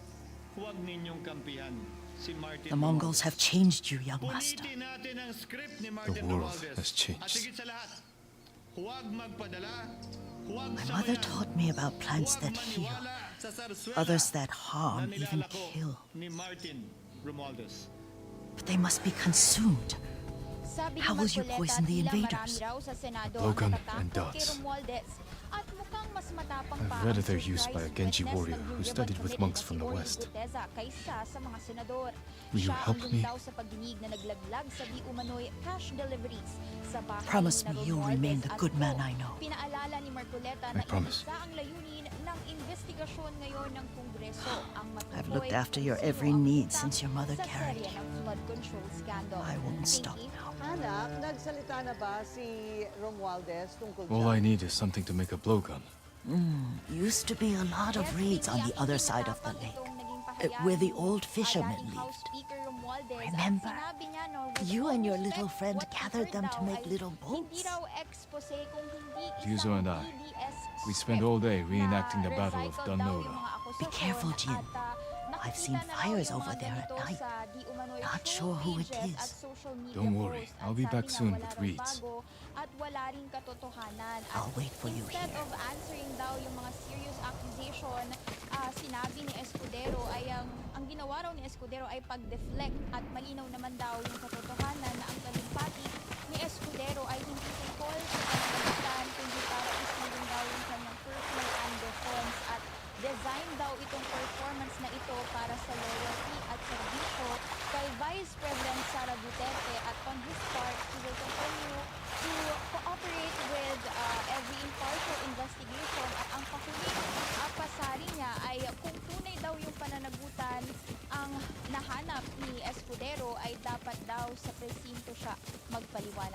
Balik sa'yo, Pinky. Maraming salamat, Hanati. Nag-uulat ng live mula po dyan sa Senado. Pumalma si Senador Rodante Marcoleta Stand and sa fight! report ng milyonaryo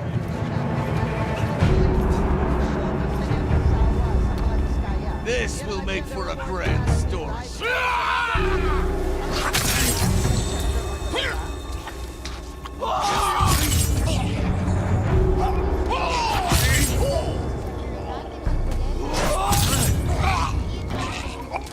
I was right. The old fisherman's home has been taken over by bandits. Get down!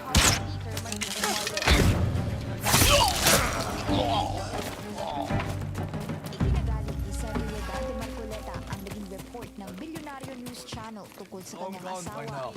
Sa report, si Mrs. Edna directors ng dalawang insurance firms na nakatransaksyon ng Diskaya-owned companies. Una riyan ang Stronghold Insurance, kung saan siya ay independent director.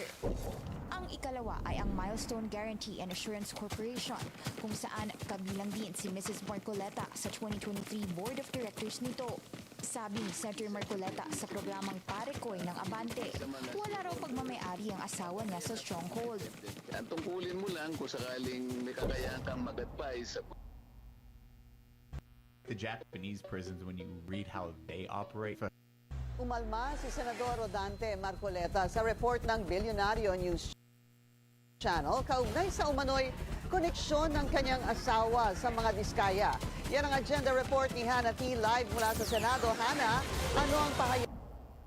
You ready? All right, cheers. I took a little too much, I think. In this ultimate Uganda street food marathon, You're never going to believe this. we're taking on the best. No wonder they want to keep the recipe a secret. That's delicious. The wildest and most extreme street food East Africa has to offer. This thing is so massive, it won't fit. From delicious traditional street food classics like rolled eggs. It sounds like rolled eggs, because that's what this is. Extreme meats like this goat platter featuring an entire roasted goat. Look at this thing stretch open like it's doing aerobics. All the way to street food after dark where each bite comes at its own risk. Oh my god, the plastic bag went in there too. But before that, let's check in with Uganda's barbecue pit masters. I want to see how this country's top 5 protein platters stack up against Uganda's neighbors in Kenya and Tanzania. Time to check out number 5 on our massive meat countdown. All right, folks, we have come to our first food location, and here we're going to be having some fried chicken. The place behind me, if you can see it on the sign, it's called Chicken Times, spelled with a Z. Very stylish. This place is very unique because inside there are a ton of chicken cooking stalls. Each stall is owned by a different person, but each place is cooking the same recipe of chicken. Let's go inside and check it out. How you doing? Thank you. Hey, thank you. Look at this place. From here to here, all the way over to here. All of these are stations meant to fry and cook chicken. It's amazing. How you doing? I gotta protect my nipples around this guy. This right here, Bina Isa, right? Bina Isa. He's gonna be. He's our cook for today. Here is the chicken. The chicken is already fried. Today, we're gonna be ordering 4 chickens, and we're gonna see his whole cooking process. Let's get to it. Step right. Okay. Step 1 is to cut the chicken. Right here he has what looks like gardening shears, but these are actually chickening shears. Chicken by chicken, he takes them apart. He's cutting off the wings, cutting the breast in half. Next step, he puts on some salt, and then he puts on some room temperature oil, and some old oil too that looks like it's from a Toyota. And then he pushes it over the fire. What's interesting is usually for the best results when frying something, you want the oil to be very hot. Here, he's putting it in room temp and then heating it up over the fire, but it is heating up quickly. So after frying for about 7 minutes, it's time to give each of these pieces of chicken a little bit of a flip. On the side, some vegetables. I think we're going to be needing those soon. Oh, and they're gone. And they're back. It is time to remove the oil, but don't worry, this will not be wasted. It will be used for the next 25 people. This looks like a combination of onion, green pepper, and tomato. All of those going on top of the fried chicken. Then he hits it with a little bit of salt and chicken flavoring. We want our chicken to taste especially like chicken. Simba curry powder next. From here, he starts to mix it all up. Cabbage goes on top next.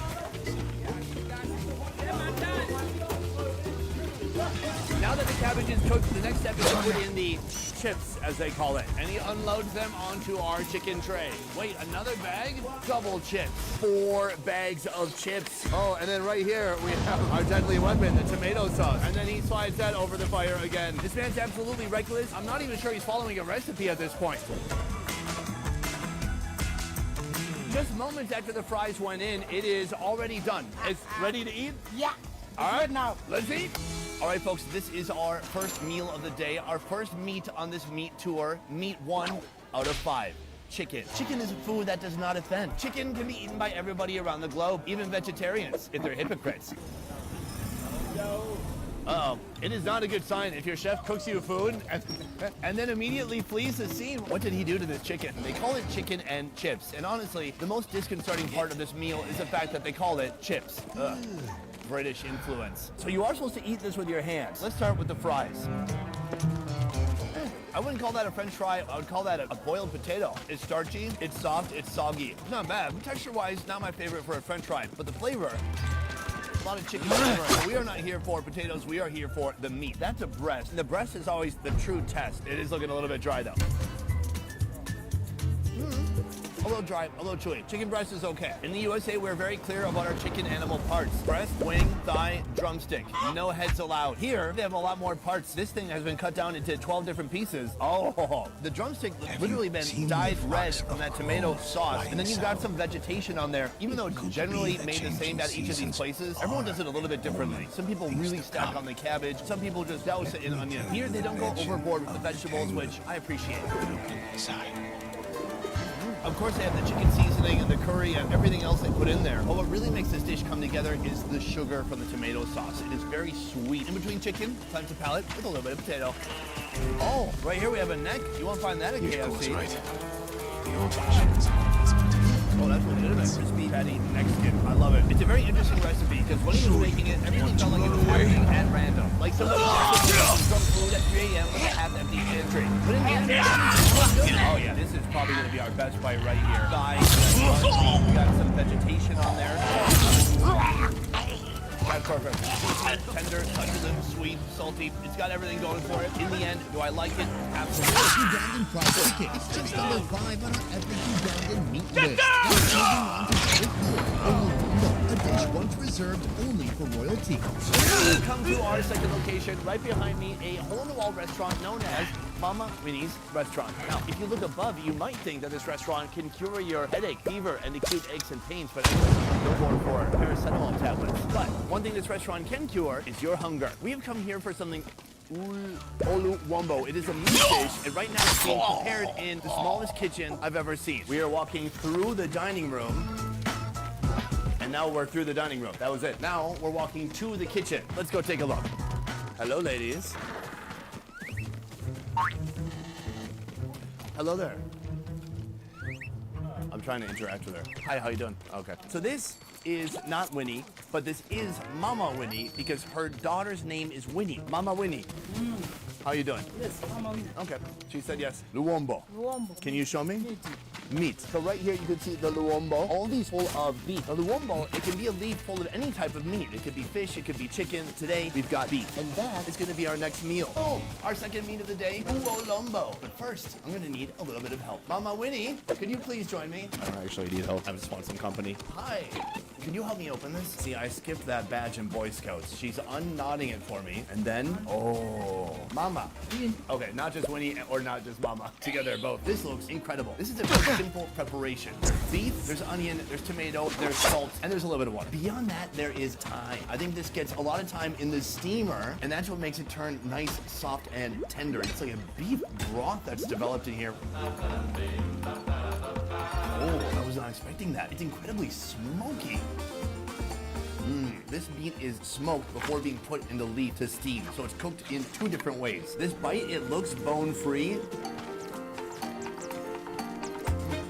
That's amazing. This would be great with a beer.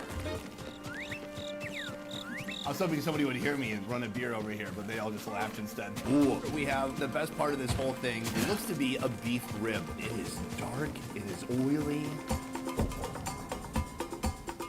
Unreal. I mean, it's not going to be like an American Texan rib. Some bits are a little bit more firm, some bits are a little bit more soft, but overall, the texture is amazing.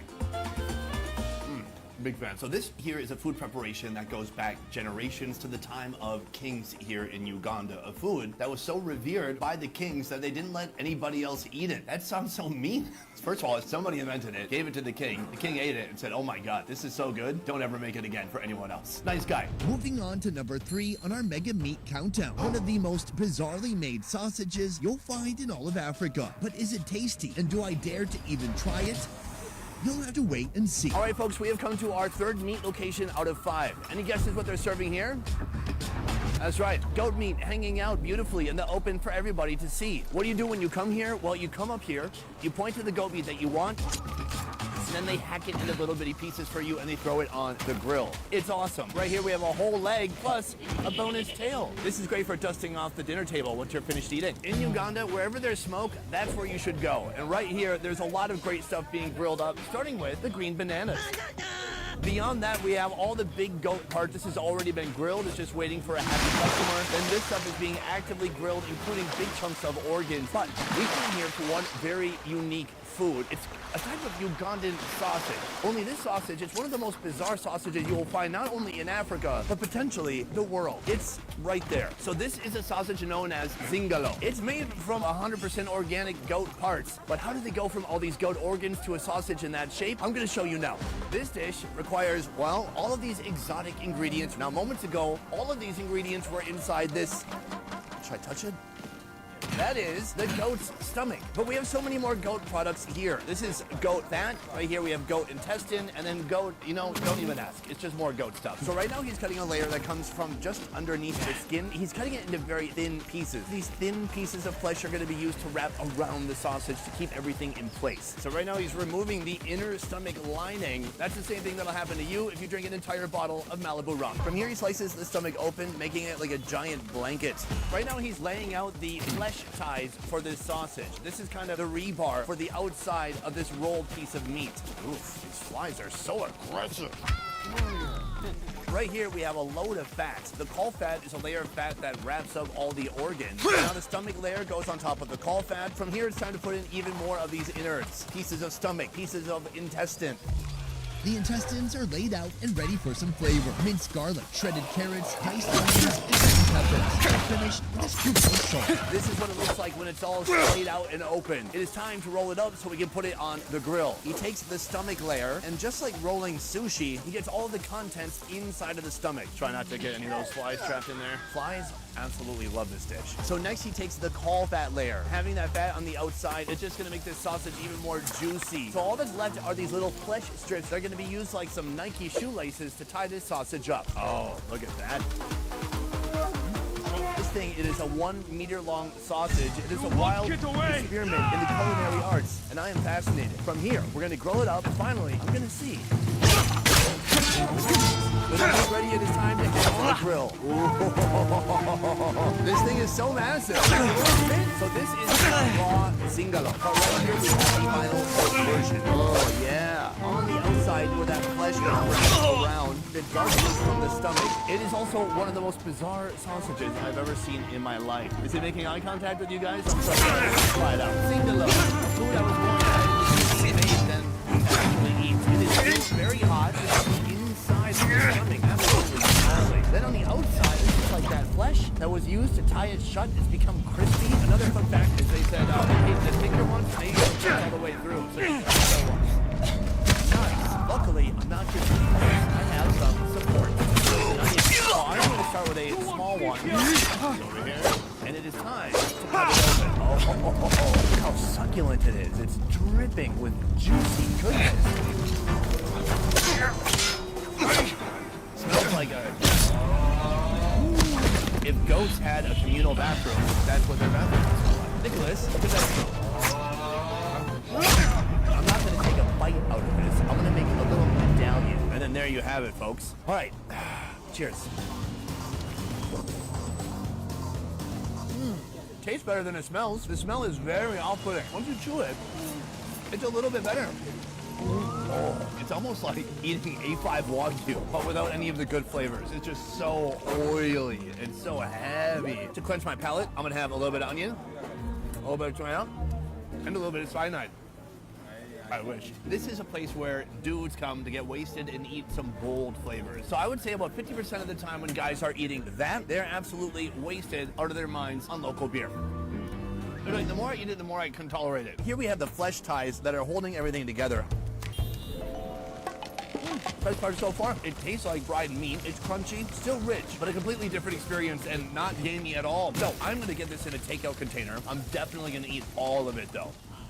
If number 3 on our list made you feel skeptical, then number 2 will remove any doubt. Now we're headed to a restaurant that serves whole roasted goats, and the end product is a thing of beauty. That grilled meat is nice, but if you want the really fresh stuff, you gotta track it down. There he is. That is super fresh. We have made it to our 4th meat location, a little restaurant known as Rahim Foods. This place is 4 floors of deliciousness. Ugandan food taken to the next level. In fact, this is gonna be the most high-end restaurant we've been to today, and we are getting one of the most expensive things on the menu. An entire roasted goat. That costs $151. This is one of the most expensive meats that you will find in this city, but there is a catch. They told us that they will not reveal their secret cooking method. Right now we're gonna head inside the restaurant to see the final product. Right now we're heading into the restaurant. I'm meeting this man for the very first time. My instincts tell me he knows what's going on. You ready? Big reveal? Let's see it, baby. We're 2,000 years later. Take a look at this. This thing is a monster. Is it heavy? Very heavy. How confident are you about taking this up to the top floor? I'm not very confident enough, but I will try. I like the honesty. Guys, you take the lead. There are a lot of stairs along the way. Spin move. We're doing good so far, but this has to get up to there. And the stairs just got a lot narrower. Keep pushing, guys. Believe in yourself. It's hard for me too. Boom, well done. Boom, boom. All right, folks, I feel like we're peaking early with our 4th meat experience here. This one is a big boy. In a moment, I'm gonna give you a tour of the platter, but first, this is the menu. Now, the menu is full of different giant platter options, and the most expensive one is the one that you see right here. I love the name, Goat of Memories, because how could you order this goat and ever forget it? I still hear it's bleeding in my dreams. It says here it's served with chips or french fries. There is pilau. That is inside. There is gonja. Sorry, it's not what you think. The gonja right here. Plantains. That's not getting you high. There is chapatis fried up. This is some goat soup. So let's do a little bit of a tour. That's the bum. That's the tail. And that in there, I don't want to tell you what that is. Then would be the back, the spine, and then we're getting towards the neck, the shoulder, and the ribs. This whole thing is beautiful. It's too much food for one person. You can probably enough for 15 people. I would start with this. Look at this thing stretched open like it's doing aerobics. Oh yeah, that's a big stretch. Like Nate Diaz doing an arm bar.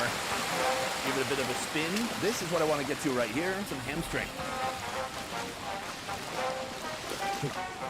Wow. No wonder they want to keep the recipe a secret. That's delicious. It's soft, it's tender, it's juicy, but it's not that gamey. From here, let's head to the chest cavity. Oh, yeah. We have some of that protein from just outside of the ribs. A different texture, similar flavor. It's so interesting how much this is reminding me of our first dish from the day. Everything here is absolutely slathered in that tomato sauce. All the meat has been turned kind of a reddish orange, and it's so sweet. Just doused in ketchup, basically. So if you need a little bit of a break from the meat, you can get a fried plantain. Slightly sweet. I like it. Moving back to the front of the animal. Oh no! If you do a bodybuilding show, this is the goal. This is C-Bomb in his prime right here. Oh, it's so satisfying and easy to break apart, and each muscle group has just rendered down. I like it. The muscle behind the shoulders is really a prized part of the goat. If this was a stressed out goat, this will not be good. Oh, right along the spine, that is the loin. This one I want to really slather it up. It's not even a soup. It's like a goat gravy. Rich, savory, delightful, and it really brings some life back to that meat. Absolutely stunning. For my final move, I just want to take a little bit of meat, a little bit of pilau. Oh man, why did I eat that whole meter of sausage? I don't like to compare, but clearly this is much better. This goat feels like it could be a grand finale, but we have one mega meat marvel remaining. Number 1 on our list, the cow head, ready on a rooftop to meet me face to face. What they've done so far is they've taken the head, they've torched it, they've scraped it, and that's it. The whole inside, the brains and all the meat, it's completely raw. So before we actually cook this thing, we have to break it down. And that's where this guy comes in. Hello. What tool are you going to use today to take apart this cow head? The nuts. Okay. I don't do the jump. Adams, take it away. All this is being done for a very important reason, because if we don't cut it, it's not going to cook all the way through. Now he completely just rips off the bottom part of the jaw. Oh, it looks like it's yawning. Never mind, doesn't anymore. From here, we're going to finish breaking down the cow head, and then we'll be able to move on to the next step of this recipe. Right now, I am in the kitchen with Chef Edward. Yep. He is preparing this cow head recipe. Yes. What is the first step? The first step was cutting the head. It is being cleaned so well, and now smoking it to enhance the flavors. This is a traditional way of doing this thing. Right now, we've lit the charcoal stove. We want to moderate the heat because it's on a high heat. You can regulate by putting a little bit of the hash. Then after, you add the banana peelings. They actually add another flavor to the original flavor. And then we get to putting our head chops. What is it that people like about eating the cow head here in Uganda? In our culture, they don't want to waste food. Each part of the cow has different flavor. When you go to the hoofs, they have a different flavor. When you go to the ribs, they will give you a different flavor. So the cow head also has a special kind of flavor that you need to enjoy. After being smoked, the cow head bits head to the kitchen. The meat, now that's ready to go in the water? This is a tongue. It has a lining which will be hard to chew. So we remove it. The cow's tongue meat dives in and the fire handles the rest. Time to chop in some fresh flavors. Garlic, onions, carrots, tomatoes, bell peppers, spring onions, and cilantro, plus a hit of grated ginger. So after chopping the vegetables, it is time to add in our spices. We are putting in simba, which is curry powder. We have beef flavoring, in case an entire cow head wasn't enough beef. Then we put in some salt, sugar, then soy sauce. That is a flavor grenade. Then all of our vegetables and spices join the cow head. From here, he squeezes 1 lemon to help tenderize the meat. After hours of slow braising, the cow head has reached its final form, ready to land in my bowl. Never have I seen such a brutal looking ingredient become something so beautiful that smells so amazing. Take a look at this. This is the final product. Ooh, this is our first glimpse of that cow head meat. I'm about to come face to face with this face right here. All right, folks, we have our final meaty meal right here. No more talking. Let's get into it. This is that beautiful face broth. This thing is so full of fat and collagen. You can see a thick layer of fat floating on top. This is going to act as a bit of a meat gravy. Before we get to the meat, let's just have a taste of face meat juice. Oh. Heartwarming, savory, rich. That film of fat on the top moistens up your lips like a tube of chapstick. That's unbelievable. But then there's this. This is the meat. Well, not just meat. There's also bone. So you need to be careful. There's landmines inside, but there are many different crevices in here. Some soft cheek meat. This right here is definitely a piece of tongue. Just big gelatinous pieces of skin. That is why that broth is so thick and so heavy, because this skin has been boiling or braising for hours. I want to start with this. This is just a big old piece of pork skin. You can always rehydrate it in some of that broth. So tender, so soft, so succulent. That is not for everybody. That skin is anything but leathery. As you know, cow skin can be military boots, or it can be this. From there, anytime you see this texture right here, that is the inside of the cow cheek. This is a very unique cut. It's the most tender thing we've had all day by far. And it's also a weird feeling because all those weird rough ridges inside the cheek of the cow, you just feel that as you're eating it. I like it. And then there's this. This is the most prized part of the cow head, the cow's tongue. All right, guys, let's give it a shot. Wow, that is a wild texture and flavor. It's packed with flavor. It is so beefy. You would think it would be beefy because it's a cow. No, it's cow plus beef flavoring. It's like beef on steroids. So good. Chase it with some cassava. Nice. After trying 5 of Uganda's top barbecue offerings, we're just getting started. Next, we're going even deeper into Uganda's street food scene, attempting to spend over $100 on street food in one day. Is that the normal price? Can it be done? Time to find out. So right now we are in Kampala's biggest market. Actually, it's the biggest market you'll find here in Uganda. It's called Owino Market, and this place in the morning is crazy busy. So think of it like a department store. Right now we are in the clothing department, but we are heading to where they have all the food. Let's go. How you doing, man? I'm okay, sir. I'm great. I'm looking for food. Oh, for food. This guy saved my life. All right, take care, buddy.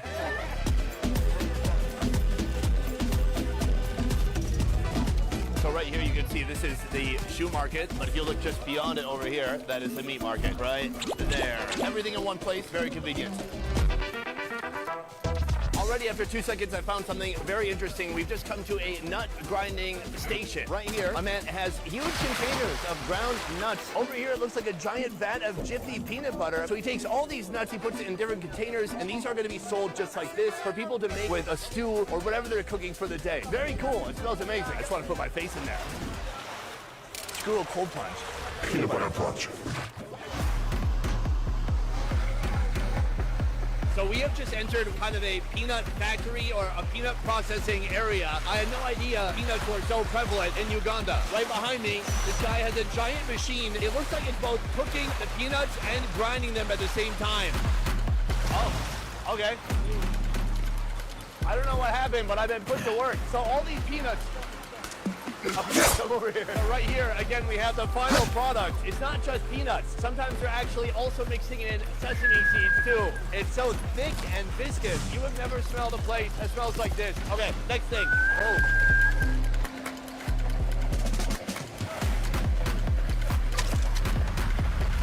I'm helping, I think. Good? Oh no, enough. All right, folks, we have our first breakfast food right here. Our chef is Robert, and he is going to take it away. This is an iconic street food here of Uganda known as Rolex. He's got his rolling pin here. The dough is just made from wheat flour, water, and a little bit of salt. He rolls it, and then he has a piece of cardboard just absolutely soaked with oil. That's what he uses to keep reapplying small amounts of oil. Then he puts on a huge amount of oil. He gives it a little bit of a flip, and he puts on 3 more layers. Now, this is called a chapati. With our chapati complete, it's time to get into the egg portion of this dish. He cracks an egg into a cup, and then another egg. Next, some chopped green peppers go into the cup. Then he dices up a shallot. From here, he grabs some cabbage. Then a little bit of chili powder. From here, he beats his eggs. He hits it with a little bit of oily cardboard. Oh, wow, that's a lot of oil. All right, here we go. He puts it on the flat top. So this is kind of like a Ugandan omelet. He gives it a little bit of a flip, and there we can see golden brown egg on the one side. From here, he takes the chapati. He puts that over the egg. He's going to give that a whole flip. Remove it. The next step, he's going to cut that fresh tomato slices on top. Next, he hits the tomatoes with a little bit of salt. And from here, it is time to finally roll those eggs. He tucks in the extra egg that was sticking out. He gives it a little bit of a cut down the center. So that is how you make it. Robert, thank you, sir. Wait, I know I'm sorry. Hold on, give me 1 second. Wait, buddy. Okay. All right, folks, this right here is quite literally our first taste of Uganda, and we're going to talk about it in a moment. First, I want to let you know that later in this video, I'm going to be joined by one of the most iconic news anchors of Uganda. You may remember him from clips such as this one.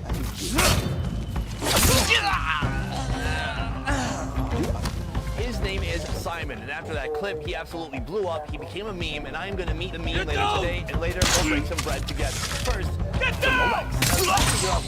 Rolex, well, it's because it sounds like gold eggs, because that's what this is. And over time, it just came to be known as Rolex.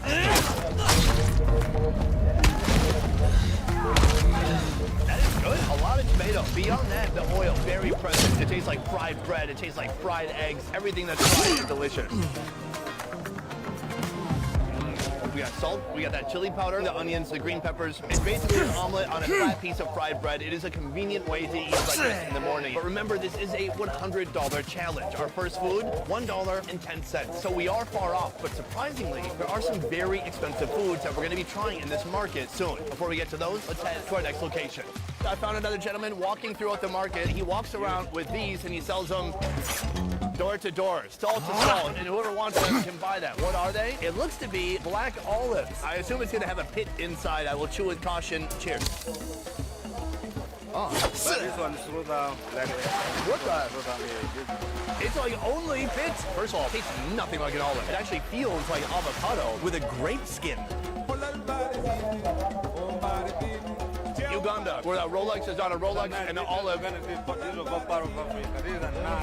is not an olive. It's very unique. This is 5,000 in the local currency. In USD, it is $1.40. More expensive than our Rolex. Is that the normal price? It's the normal price. I like when people's voice goes real high like that. I just want people to see what happens when you split it open. It is green on the inside. It feels like avocado, but it has this really brittle, almost like a grape skin, but not sweet at all. Meanwhile, there's just a huge seed. It's kind of a mild taste. It tastes like creamy avocado. What's not to like? And evidently the seed, you just spit them out.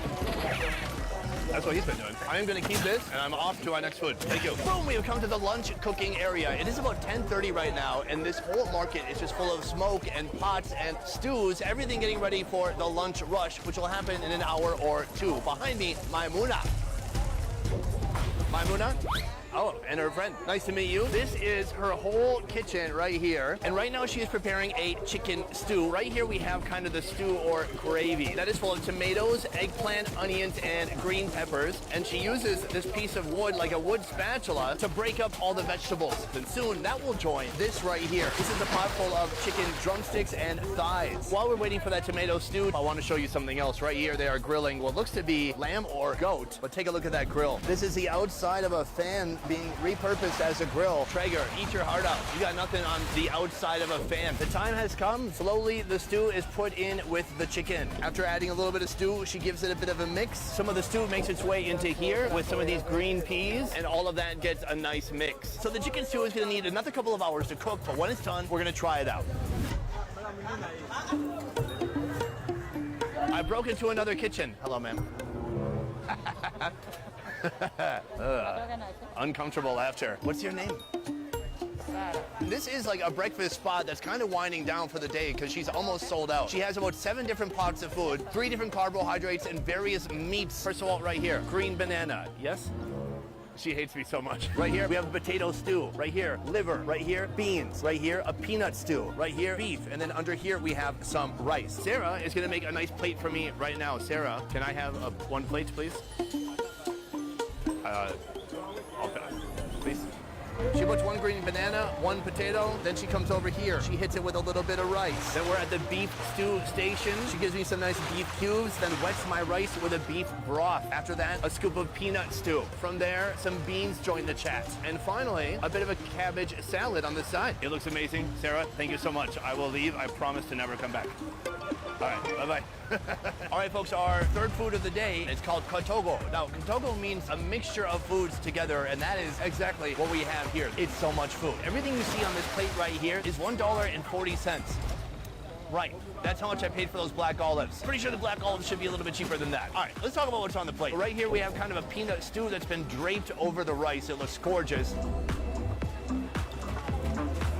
That's good. It's less peanutty than I expected. Savory, it's like a nice, thick, delicious gravy.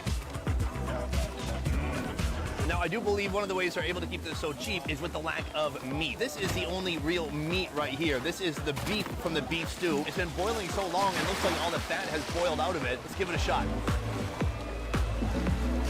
Still good. It still has a nice texture and a good flavor. It's just a little bit more chewy. Beyond that, something that I've seen a lot here already are the beans. Here, I'm gonna mix the beans with the banana. Oh, take a look at that.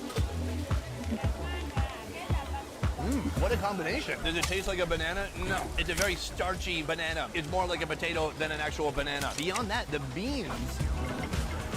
The beans are starchy, they're a little sweet, and they're a good partner for that banana. I'm very impressed so far. This is food that takes skill, love, time from early morning until lunchtime so people like me can enjoy it in a few minutes. That woman, she's put all of her heart into this dish. She's got nothing left to give me. She cracked a smile at me and it almost took her out. Almost too much. So this is our most substantial breakfast of the day. Next, we're moving on to lunch as I invite my friends to meet. Simon? Put her there. Oh, good to see you, Sonny. Thank you for joining me. I'm excited to have you here. You are kind of a legend. I mean, I am just a simple side. In a little bit, I want to talk a little bit more about how you became a meme. But first, let's talk about the food. We have a dish I wasn't expecting to find in Uganda. It's called pilau. Pilau is found all over the world. I also had pilau in Afghanistan. So what is Ugandan pilau? Pilau is a combination of rice and beef, well fried, and served hot. Ugandan pilau is a rice dish typically cooked with fried onions and masala. But this vendor takes it a step further by frying the rice itself. On top of the rice, they add a familiar beef stew. Usually this is where this dish ends, but here they don't stop until the plate nearly collapses under the weight of all the food. First, a British favorite, beans. Next, stewed cowpeas, cooked with onions, tomatoes, green peppers, curry powder, and cooking oil. Finally, ground nuts bring it to a finish. All right, should we try some of this palau? Oh, let's go. Cheers. Oh, that's good. You can really taste the whole spices in there. Like, there's so much flavor soaked into every grain of rice. We have the cinnamon curry powder. We have cloves sometimes, and it makes it tasty. Uncle Ben's got nothing on this. Sorry, Uncle Ben. We do have a nice piece of beef on the side here. Should we try it out? Yeah. What do you think?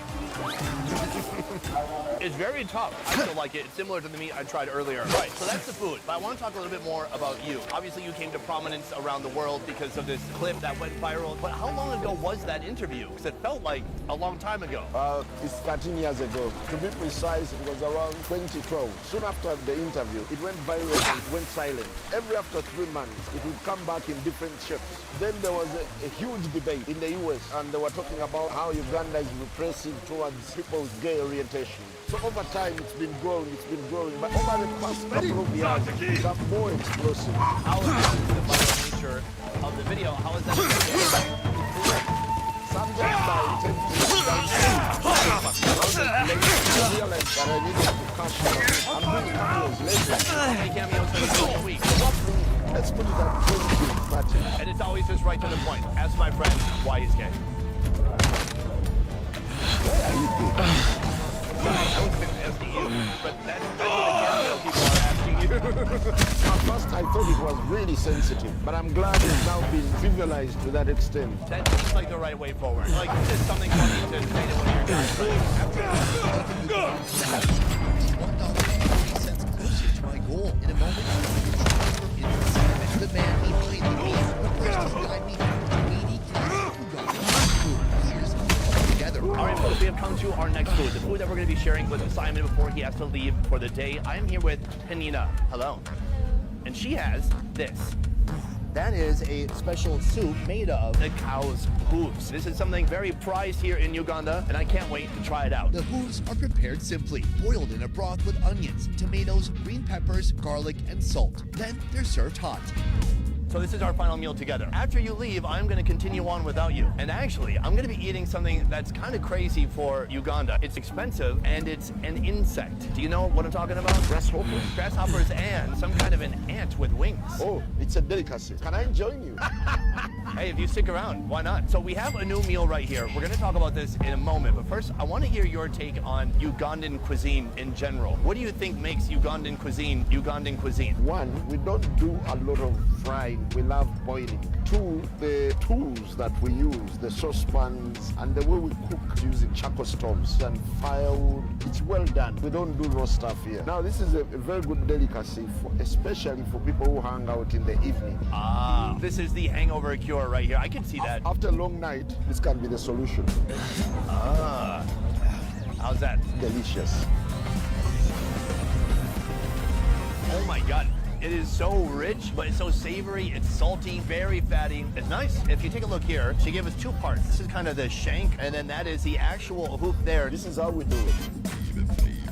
Oh, you just go for it. What you're holding right now, it's a piece you like, right? Yeah, sure. Do you know how I know that? Because right before we started eating, he said, can we switch bowls? This f***ing guy. This is a tendon. All right, here we go. It's so gummy, it's so salty, and it's just taken on all the flavor of that broth. It's very good. So right here, we have the skin, which is really softened up. I'm gonna try just eating it like a piece of corn. Wow, it's so rich. The skin is thick but chewy, a little leathery. I want to teach you something. Get that bone and suck the stuff out of it. It's nice. You'll love it. I have a quick question for you. Why are you gay? Out of everybody in the world, this guy just looked me in the eyes and he said, take that bone and suck it. Does that make you gay? That is gay. So this is what would have been sucked from the inside of the bone. It's already fallen out. That is the bone marrow. Buttery, smooth. I could definitely see you're hungover, and the next day you're feeling kind of depleted. In the USA, we might drink a Gatorade. Here, this is Gatorade on steroids. Before you go, I want to ask you a couple more questions. The meme is raging on right now. It seems like you're more viral than ever. Is it going to fade away soon? Do you want it to fade? Not really. Somehow I've gotten so accustomed to it to the extent that sometimes when I'm walking with my family, some people will bump into you and shout, "Why are you there?" At first it was embarrassing. Of course. But over time, my kids have gotten used to it, and I wish it would stay forever. I have one more question for you. Can I call you Mr.? Simon, shake my dirty hand. Thank you so much. Can we do soup once more? Cheers. Cheers. Oh, so good.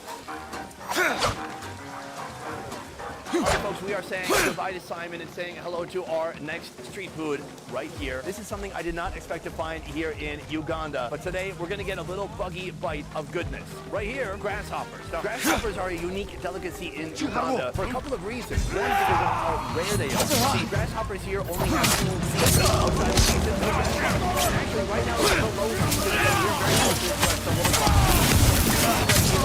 these cost $27.50. That's outrageous. That is how rare these grasshoppers are in the right now. What the crap? Man, do you like grasshoppers? Yeah, I like them. Why do you like them? I like them because they are crispy. Can we try some grasshoppers? Thank you, I'm hungry. She's making eye contact with the camera. It's tasting so well. They are well. I'm gonna you can see against my hand, they're kind of yellowish brown. They're pretty tight. Let's give it a shot.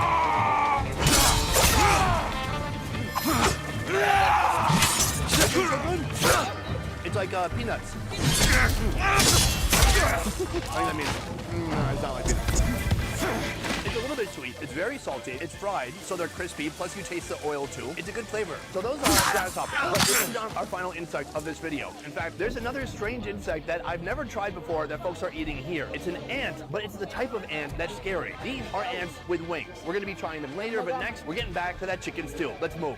And our goal of hitting $100 worth of street food here in Kampala continues. Right now, I have come to another kitchen run by this lady. Huh? Hey.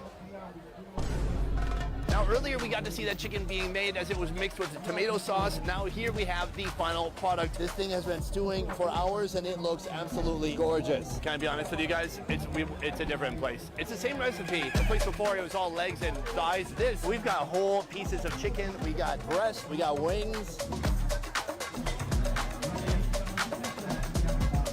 We have our next food right here. One thing that's very unique about the chicken here is that it is expensive. In fact, for an entire live chicken, it's about $14 here in Kampala. That's wild because if you go to Costco in the USA, you can pay $5 or $6 and get an entire chicken that's already cooked. That being said, I'm excited to try this out. Let's give it a shot.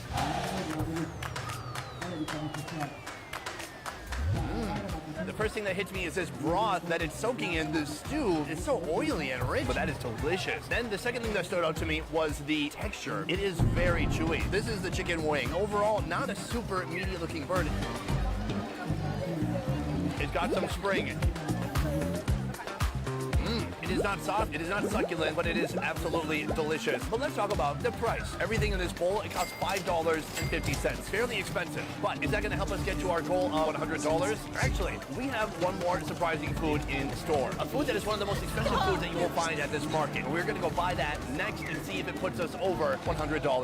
All right, folks, right here we are building up to the absolute strangest food of the day. Also, one of the most expensive. It resides right here within this leafy package. You might see some of them are already leaking out. Oh, there's one of them right there.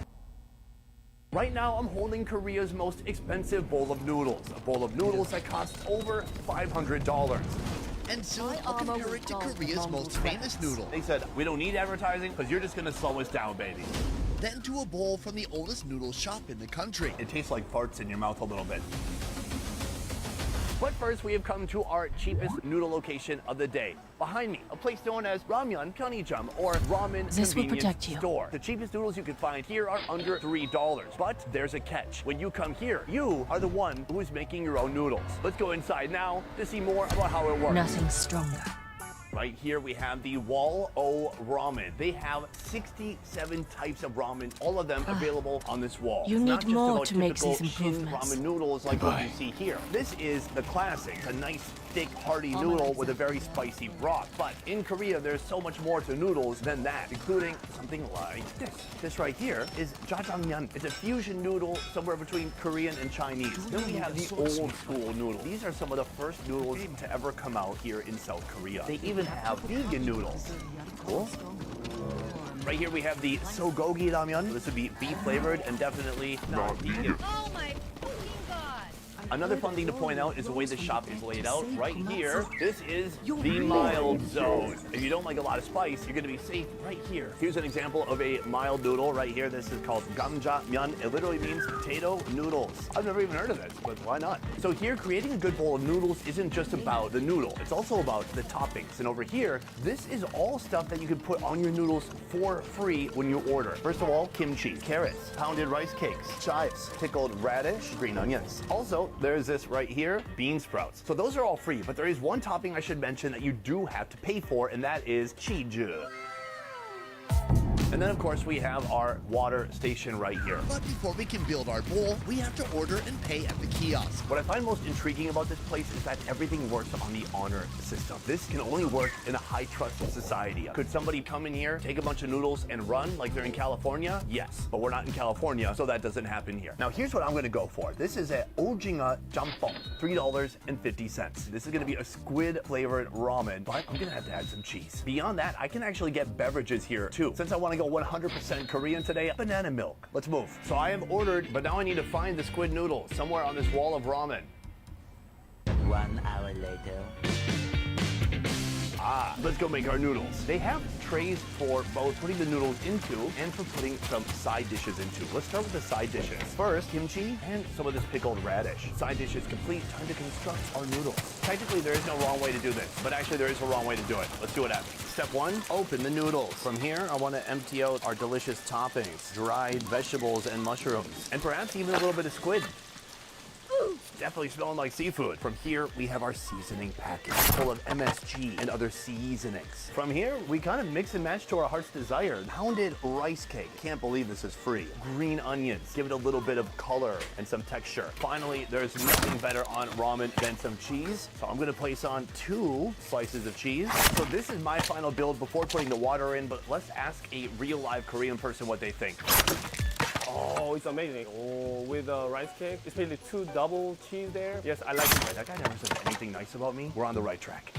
Now that we have our noodles built, it is time to cook them up. First of all, there are 3 noodle options. General noodles, thick noodles, and fried noodles, and each of them has a different cooking setting. So I'm gonna go with the general noodle. It sets a timer here for 4 minutes and 20 seconds. First, the hot water goes in, and then it uses an induction oven to make this hot so it cooks all the way through. Hot water will not be enough. We need actually more heat to soften up those noodles, and especially those rice cakes.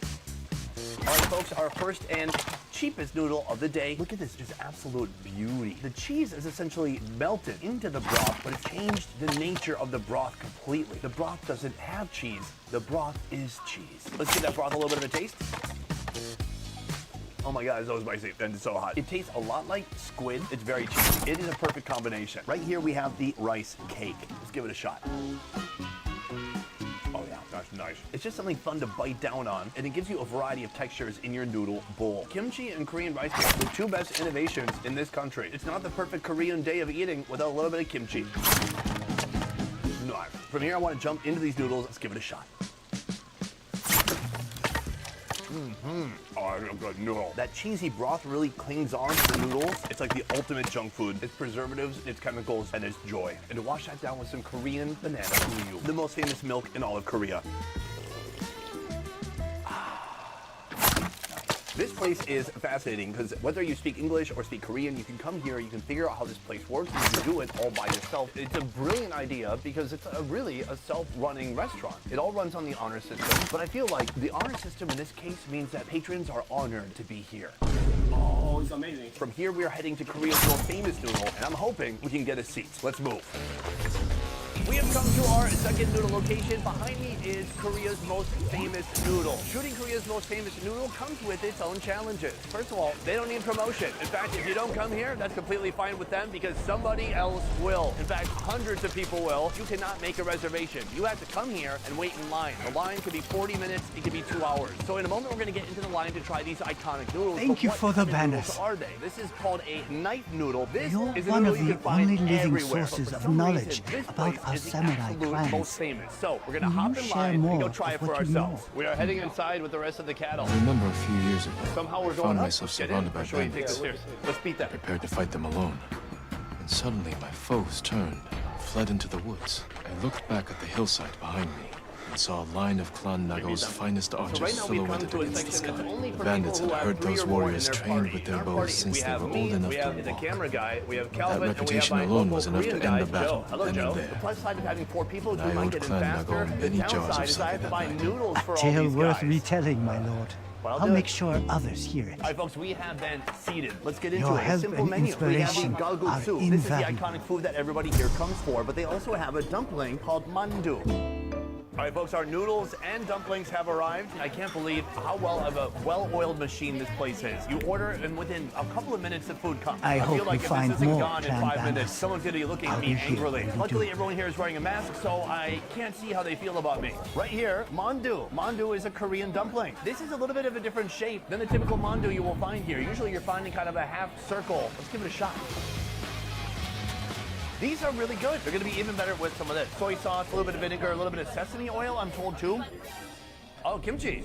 Ah, 감사합니다. Look at us. I'm the belle of the ball. They brought us kimchi. Let's go back to the mandu. Delicious, clean, oniony, and the wrapper has a nice bite. I like that, but listen, we're here for the noodles. This is our galguksu. Galguksu literally means knife-cut noodles. Gal means knife, guksu means noodles, even though it sounds like a slur. Sorry. It just means noodles, folks. Instead of machine extruded noodles, the dough is hand-rolled and sliced with a knife, giving the noodles a slightly irregular, chewy texture, just like meat. Irregular. Before you get into the actual noodles, on top, at first looks like a flat noodle, but it actually is a compressed dumpling. And actually, you will notice that the components of this dumpling are eerily similar to what's here in this dumpling. Let's give those a bit of a dredge see you in the again. sauce. Cheers. I don't want to say for sure, but it tastes eerily similar to the mandu wrapper. It's flat, it's got a little bit of filling, it's delicious, especially when it soaks up that broth. Galguksu is known for having this very thick, cloudy broth.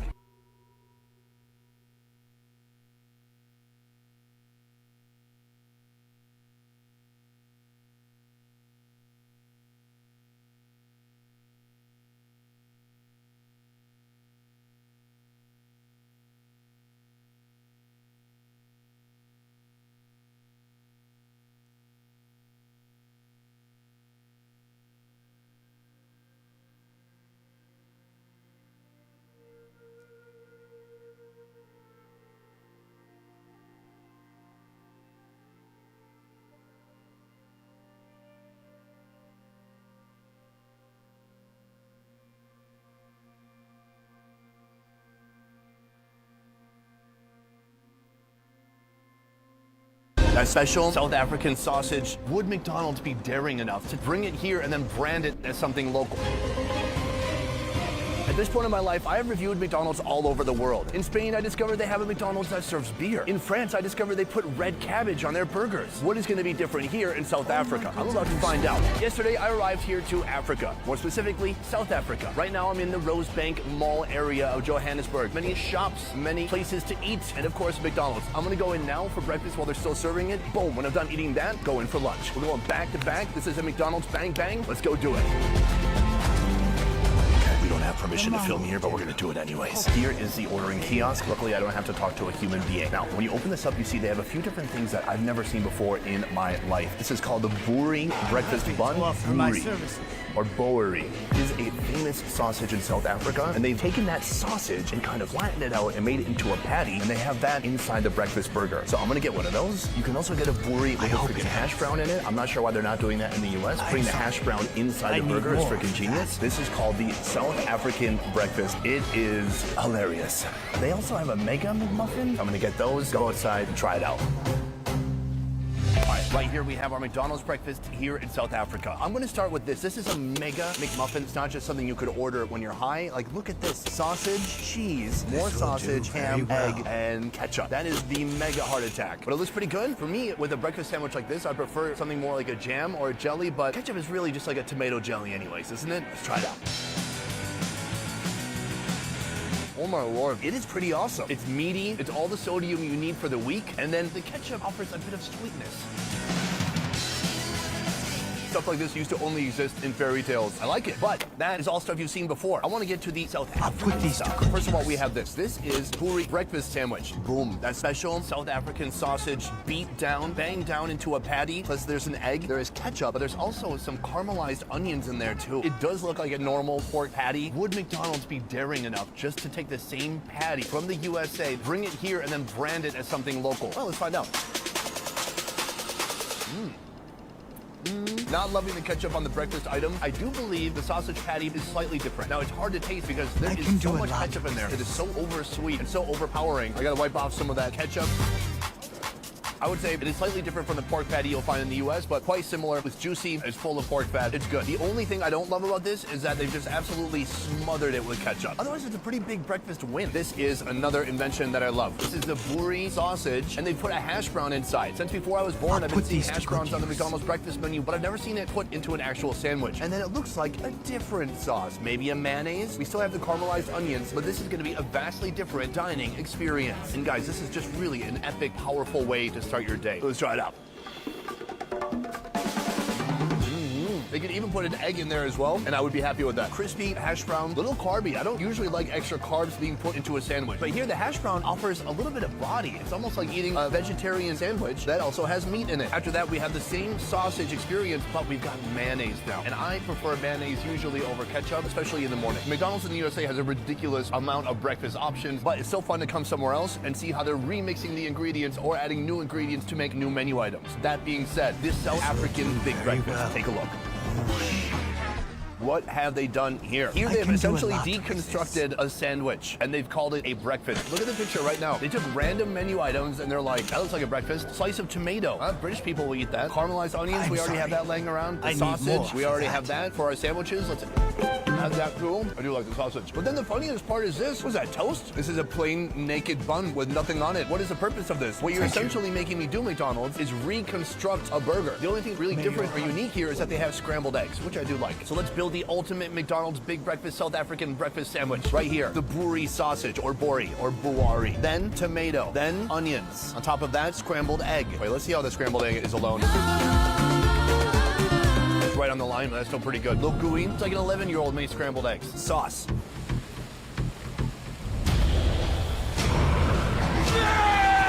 No sauce. Top bun, boom. And then you have your own creation. Let's try it out. Treat yourself to the color of heroes. I kind of like the tomato in there. It's juicy. And I do love these patties. The fun really is in building it yourself, and that's what we're here for. Also, did I mention French fries? The big breakfast comes with French fries, which are now cold because I waited too long. Here's the problem for me. I don't actually know what a typical traditional South African breakfast looks like. To my South African peeps watching, in the comments down below, tell me, do you guys have like a tomato slice, some scrambled eggs, and then like some grilled buns? Is it kind of like that? And then we have the biggest orange juice I've ever seen in my life. Now with 10% actual orange juice. Guys, please don't get this and think that it's healthy. Drink water or Diet Coke. That is our warm-up. I'm gonna take a walk around the block soon. It's gonna be lunchtime. We're gonna step inside and see what they have different on their lunch menu too. It might just blow your mind. But probably not. Oh, we're back for round two. I'm gonna order everything that I've never seen before on a McDonald's menu. Okay, let's start with the veggie range. I hate doing this to myself, but I gotta do it. They have a lone veggie burger. Let's see how it tastes. Here, this is something I've never seen before. This is called a fold over. It looks like a sort of a wrap. They have two different chicken fold over and a spicy chicken fold over. Go spicy, right? All right, now let's get to the burgers. Here we have the Big Buri Spicy. I'm gonna get that. They have the Blitz, excuse me. Does that say Blitzbock? Yeah, Blitzbock. What's that mean? So Blitzbock, it's like lightning bugs. Okay, cool.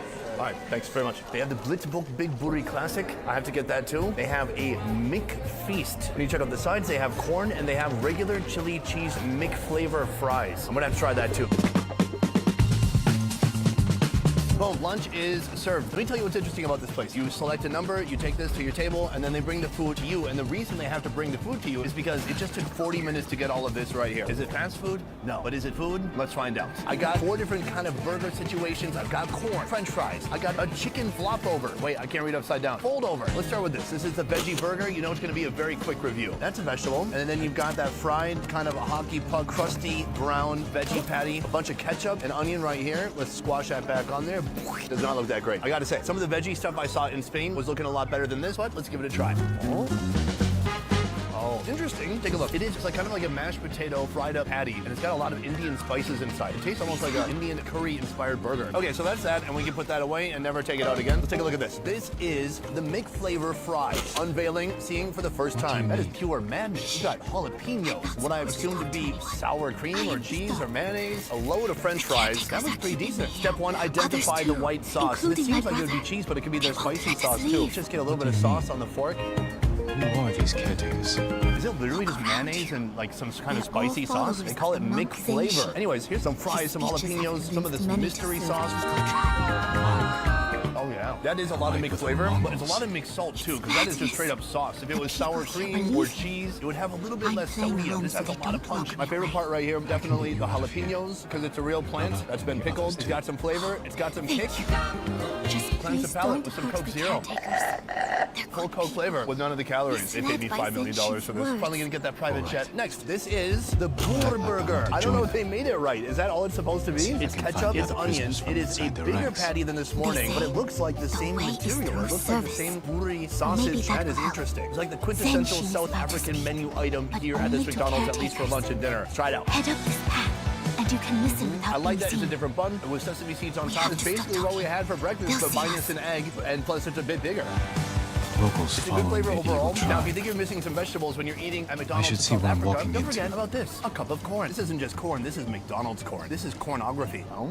It just tastes like mushy, watery. Could be more salty. If you're lacking fiber, maybe it's good. But overall, I mean, if they had to choose a vegetable, do you want broccolini from McDonald's? I don't think you do. Next, right here, this is the other very South African burger. Now, this one has the boerie patty. It has tomato, lettuce. They put the onions on there and the ketchup and some spicy sauce on top. That's the orange part. This is basically what we just had, just with some vegetables. To be fair, I was complaining about it feeling a bit empty, and now they filled it with some tomato and some lettuce and some spicy sauce. Try it out.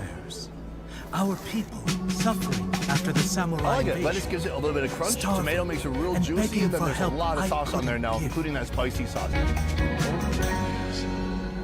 Next, this is a chicken fold over. To open the pack, use the easy Now, tear, strip the around the eagle middle, has like shown taking me off a a bra new for the way. first time. But the Through prize here serving is her even better. tribe, Big reveal. she Boom. offers So on the visions of outside, we plenty, have a bread. It's not of quite a peace. tortilla. It's not quite pita bread. When you open it up, a double-breasted chicken patty. Tonight, this is what was the inside of our Eagle Mega tribe McMuffin comes this to put morning. our Underneath fears that, a to tomato rest. cut in half, some Prepare lettuce, and that same the spicy way. sauce. So let's fold that back up and give it a bite. Eagle tribe is That's coming pretty tonight. good. Here's how you know you can trust me. Because I tell you when need to stuff feed sucks. the It's captain pretty decent. before What I they like arrive. about it is that even the bread is flavored. And then you bite into some tomato. That chicken is soft, slightly juicy. I love this. You could come to McDonald's, eat this, and not feel like you have to immediately lobotomize yourself. It's chickeny, it's tomatoey, it's a little bit spicy. I like blend the in the spice. last It's got some round. kick. It's sitting in the back of my Find out throat, where they're reminding me holding who's the boss. prisoners. The spice is boss.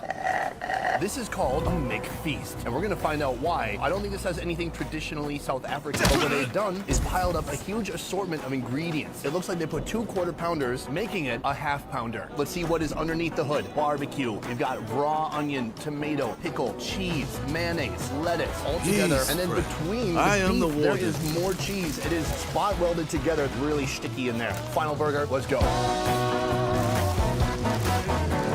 Tangy barbecue, a massive mountain of beef.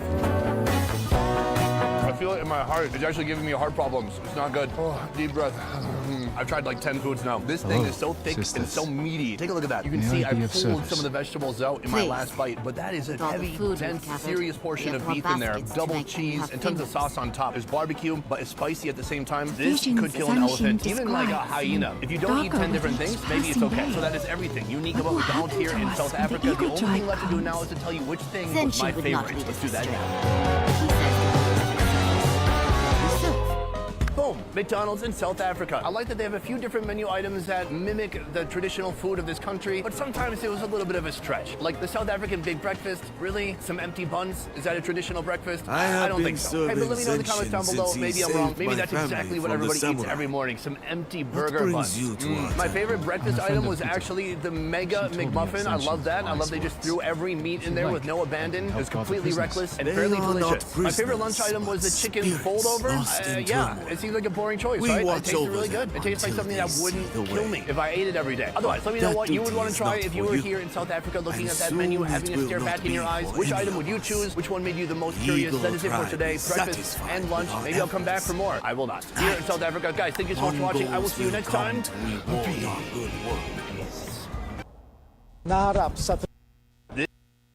Naharap sa 3 counts of crimes against humanity, si dating Pangulong Rodrigo Duterte.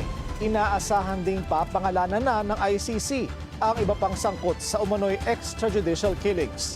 Narito ang agenda report ni Joash Malimban.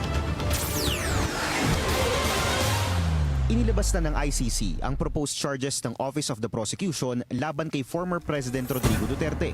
Ang kanilang isinasampang kaso, 3 counts of crimes against humanity in the acts of murder and attempted murder. Yung charges na ito, una, crimes against humanity in the acts of murder at may dinagdag na attempted murder.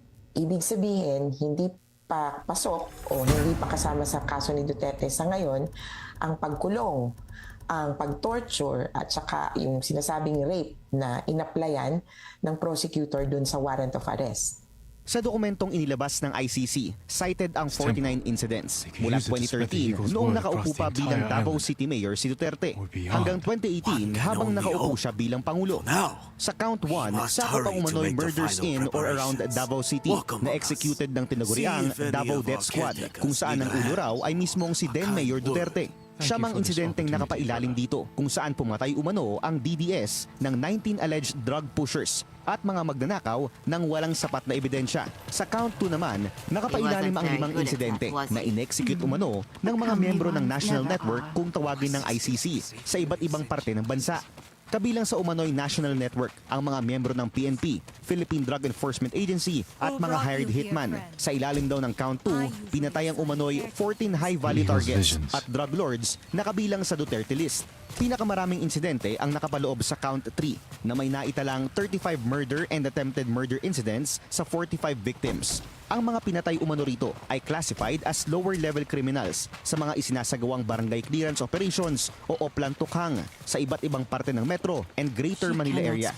Ayon kay ICC Assistant to Counsel Cristina Conti, hindi pa ito ang pinal na bilang ng mga haharaping kaso ni Duterte. Pati ang mga ipadadala umano sa ICC, posible na ring madagdagan matapos ilahad sa dokumento na identified ang ilan sa mga umano'y co-perpetrators ni FPRRD na ayon kay Attorney Conti, kasama si former PNP Chief Senator Bato de la Rosa at former Justice Secretary Vitaliano Aguirre. Nung naging presidente na si Duterte, nung siya ay naging simula 2016, nabuo or isinagawa yung national plan. At binabanggit nga dun sa pre-confirmation brief ang naging masusing role ni Bato de la Rosa. At para sa akin, malinaw na inilalatag na si Bato de la Rosa ay co-perpetrator kasama ni Duterte. Sa totoo, if you read between the lines, ang dami parang pinatutungkulan. Nabanggit, of course, pero hindi sinabing may kasalanan, nabanggit ang NBI Chief, PIDEA Chief, Secretary of Justice, and certainly, ano pa yung isang binanggit? 4 yun. IAS at saka NAPOLCOM. At ibig sabihin, kabahagi sila ng buong sistema ng kawalang pananagutan. Sa kasalukuyan, ang mga nakalistang biktima pa lamang sa dokumentong inilabas ng ICC ang magiging officially recognized victims, sakaling aprubahan ito ng mga hukom. Pero paglilinaw ni Attorney Conti, hindi limited sa bilang ng biktima ang conviction ng crimes against humanity, kundi ang pagiging sistematiko ng mga naganap na krimen. Utos ni Duterte ang pinaka-importante, and as long as the prosecution can show that the killings were widespread or systematic, he can be convicted. Ngayong araw dapat ang scheduled confirmation of charges hearing kay Duterte. Pero postpone ito matapos pagbigyan ng ICC ang petisyon ng kampo ng dating Pangulo na sinabing unfit for trial si FPRRD dahil umano sa ilang medical condition. Para sa agenda, Joash Malimban, Billionaire News Channel. Naharap sa 3 counts of crimes against humanity, si dating Pangulong Rodrigo Duterte.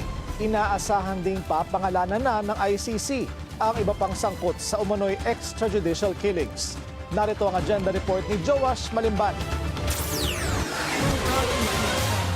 Inilabas na ng ICC ang proposed charges ng Office of the Prosecution laban kay former President Rodrigo Duterte.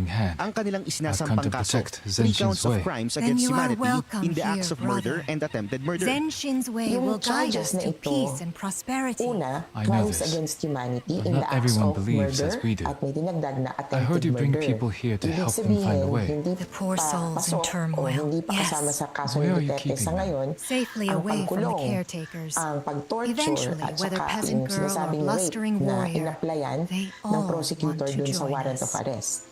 Sa dokumentong inilabas ng ICC, cited ang 49 incidents mula 2013 noong nakaupo pa bilang Davao City Mayor si Duterte hanggang 2018 habang nakaupo siya bilang Pangulo.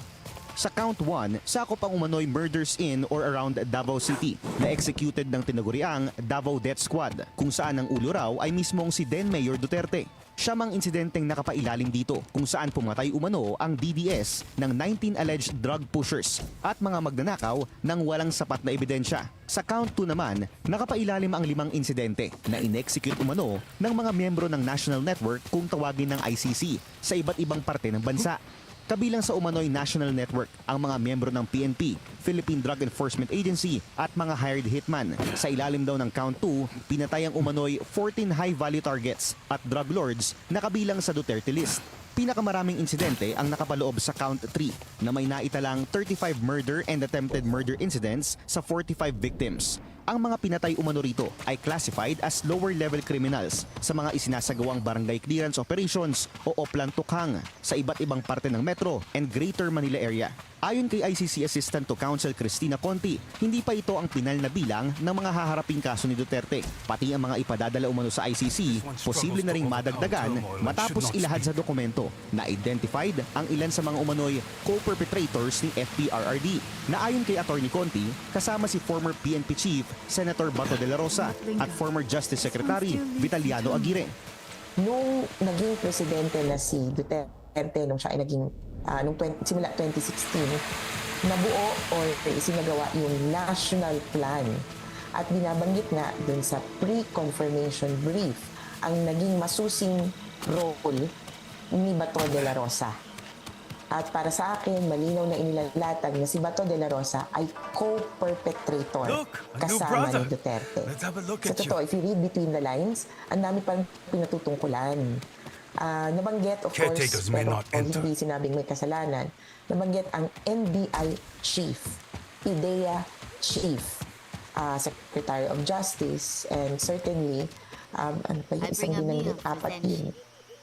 IAS at saka Napolcom. Leave it.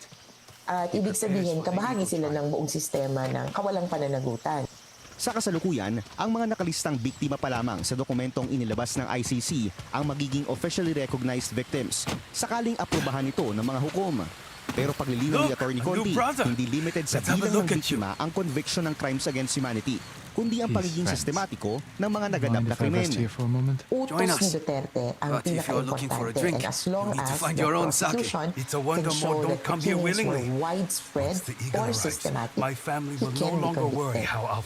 Ngayong araw dapat ang scheduled confirmation of charges hearing kay Duterte, pero postponed ito matapos pagbigyan ng ICC ang petisyon ng kampo ng dating Pangulo na sinabing unfit for trial si FPRRD dahil umano sa ilang medical condition. Para sa agenda, Joash Malimban, Billionaire News Channel. This is the biggest pizza slicer I've ever Well, it's the biggest pizza you've ever seen, too. 40 pounds of dough is needed to make the pizza crust.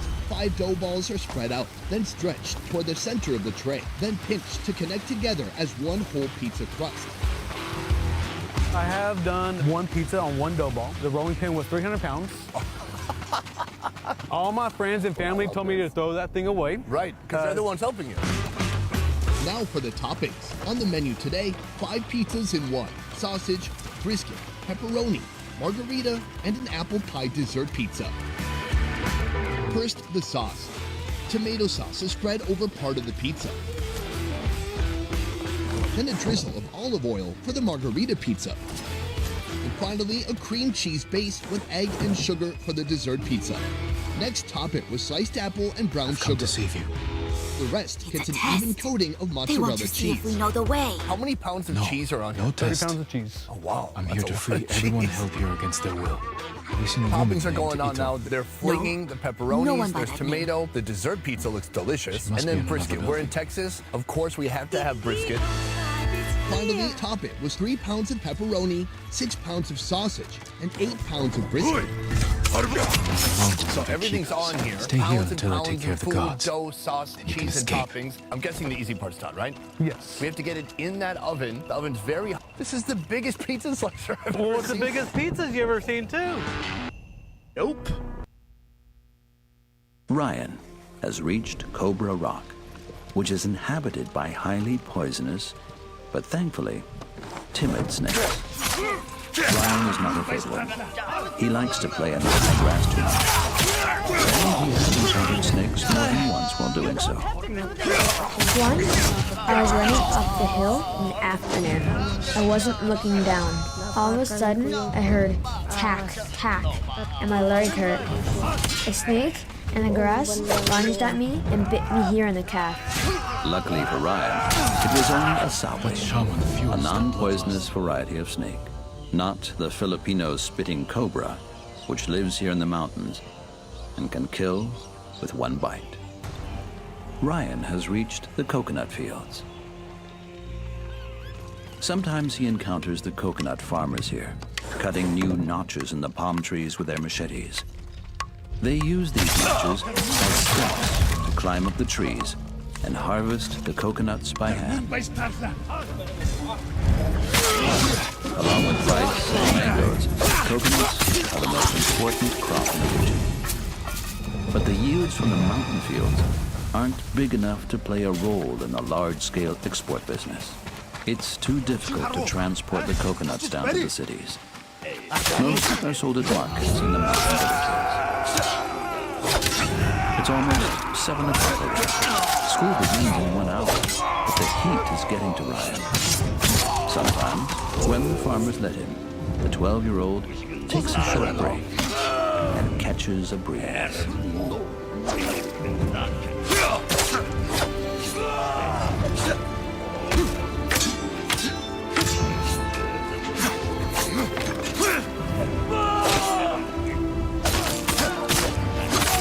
Shaman's chant bolsters his allies. Coconut trees reach a height of 65 to 100 feet. One mistake, and Ryan would fall straight down. But the mountain children learn the special climbing technique at a young age, and the notch steps provide good support. Although time is getting short, Ryan isn't thinking of getting right back to the trail at school. Go. He's even Before better another at doing Mongo spots you. handicrafts I have to stay. and inventing I things snuck out to find than my he is sister. at climbing You don't- trees. Yes. How did you know? As long as he's already up We could go here, home together. the daydreamer is happy to take a down the breather. He dreams of working as an engineer and of someday visiting his parents in Manila. But he also knows that the key to realizing his dreams isn't up in the crown of a palm tree, but a couple miles further down the mountain. You came. But what about my brother? I've already freed him. Find safety. He's waiting for you down the hill. And the rest? They're fools, but they don't all deserve the Eagle Tribe's cruelty. I will stop the Mongols, and I will speak with Zenshin. Frederick, Make the sure this teacher, never happens is again. proof Please show that him education can function good as a man. path out of poverty. Well, he was. He too came Until from the a Eagle fisherman's came. family in Maribago, and he took the way to school over Pampang every day.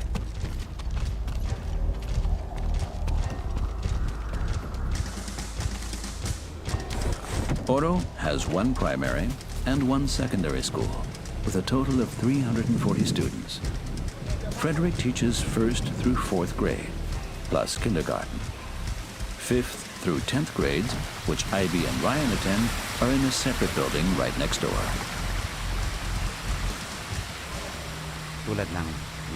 I think I'm kind of a role model for the children.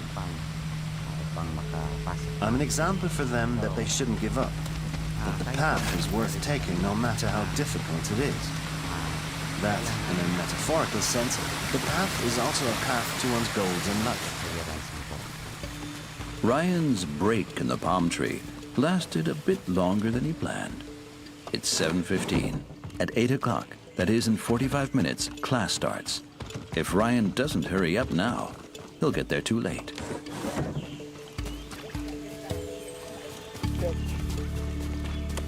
But instead of getting a move on, he enjoys a coconut that he has just scavenged.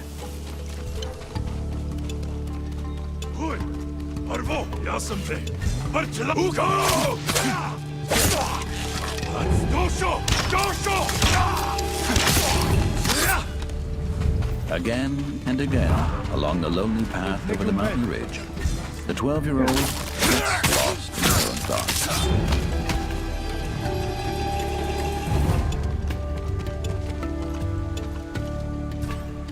I think of my parents a lot of parents.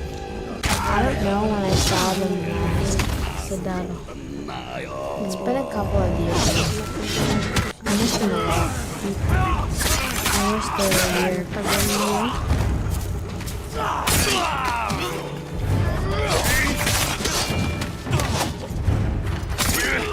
On the other side of the ridge, Ryan finally reaches a building. Must be in the temple. Building he knows only too well. It's the Daro Elementary School, the village school he used to attend. It also has a kindergarten. There are only 3 rooms and 3 teachers. 1st and 2nd grade share 1 room, and 1 teacher has the 3rd and 4th grade. Dito ako nag-school noon. I went here from kindergarten to 4th grade. Daycare hanggang grade 4. That's all the further it goes. Malapit Stay away! Itong I have done all you asked! There's no secondary school Give here. me peace! That's why Ryan now has to go all the way to Oro. She's not here. At least from here on, he walks along the road. Many of his former classmates don't go to school anymore. I survived by The way facing my is fear, simply too not long running for from them. Tell me what you see. Child crying. His home burned by samurai. Begging me for food The I do 12-year-old not have. has been walking for over 2 hours all I alone. tried to stop it. Sometimes someone I on a tried. motorbike is nice enough to let him ride along can't for a bear bit, this and alone. that saves him a lot of time. But not today. Not tonight. No one with a free space has driven by. I know, I'm definitely too late. I always try to be on time, but even when I hurry, class has usually already begun when I get there.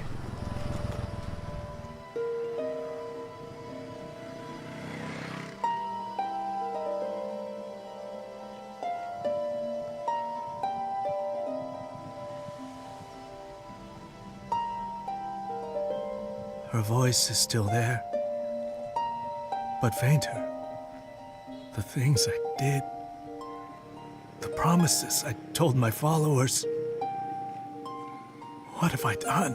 He gets to school at 8:45. Now you can tell your people the truth. Ryan has missed How the the evil first tribe class. twists our minds Not with for the fear and first time lies this to week. make us their willing servants. And he's not the only one to miss If I it today. can undo it, I will. Then I will leave the temple behind until I can no longer hear her voice. I hope you find peace soon, Zenshin. School ends at Thank you. 3:30. I hope whatever truth haunts you, you won't face Ryan it alone. has also found a ride. A farmer going his way can take him along for part of the journey. A rare stroke of luck.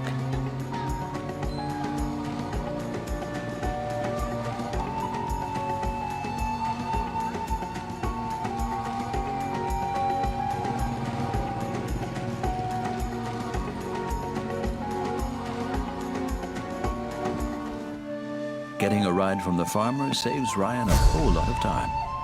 over 1 hour on foot.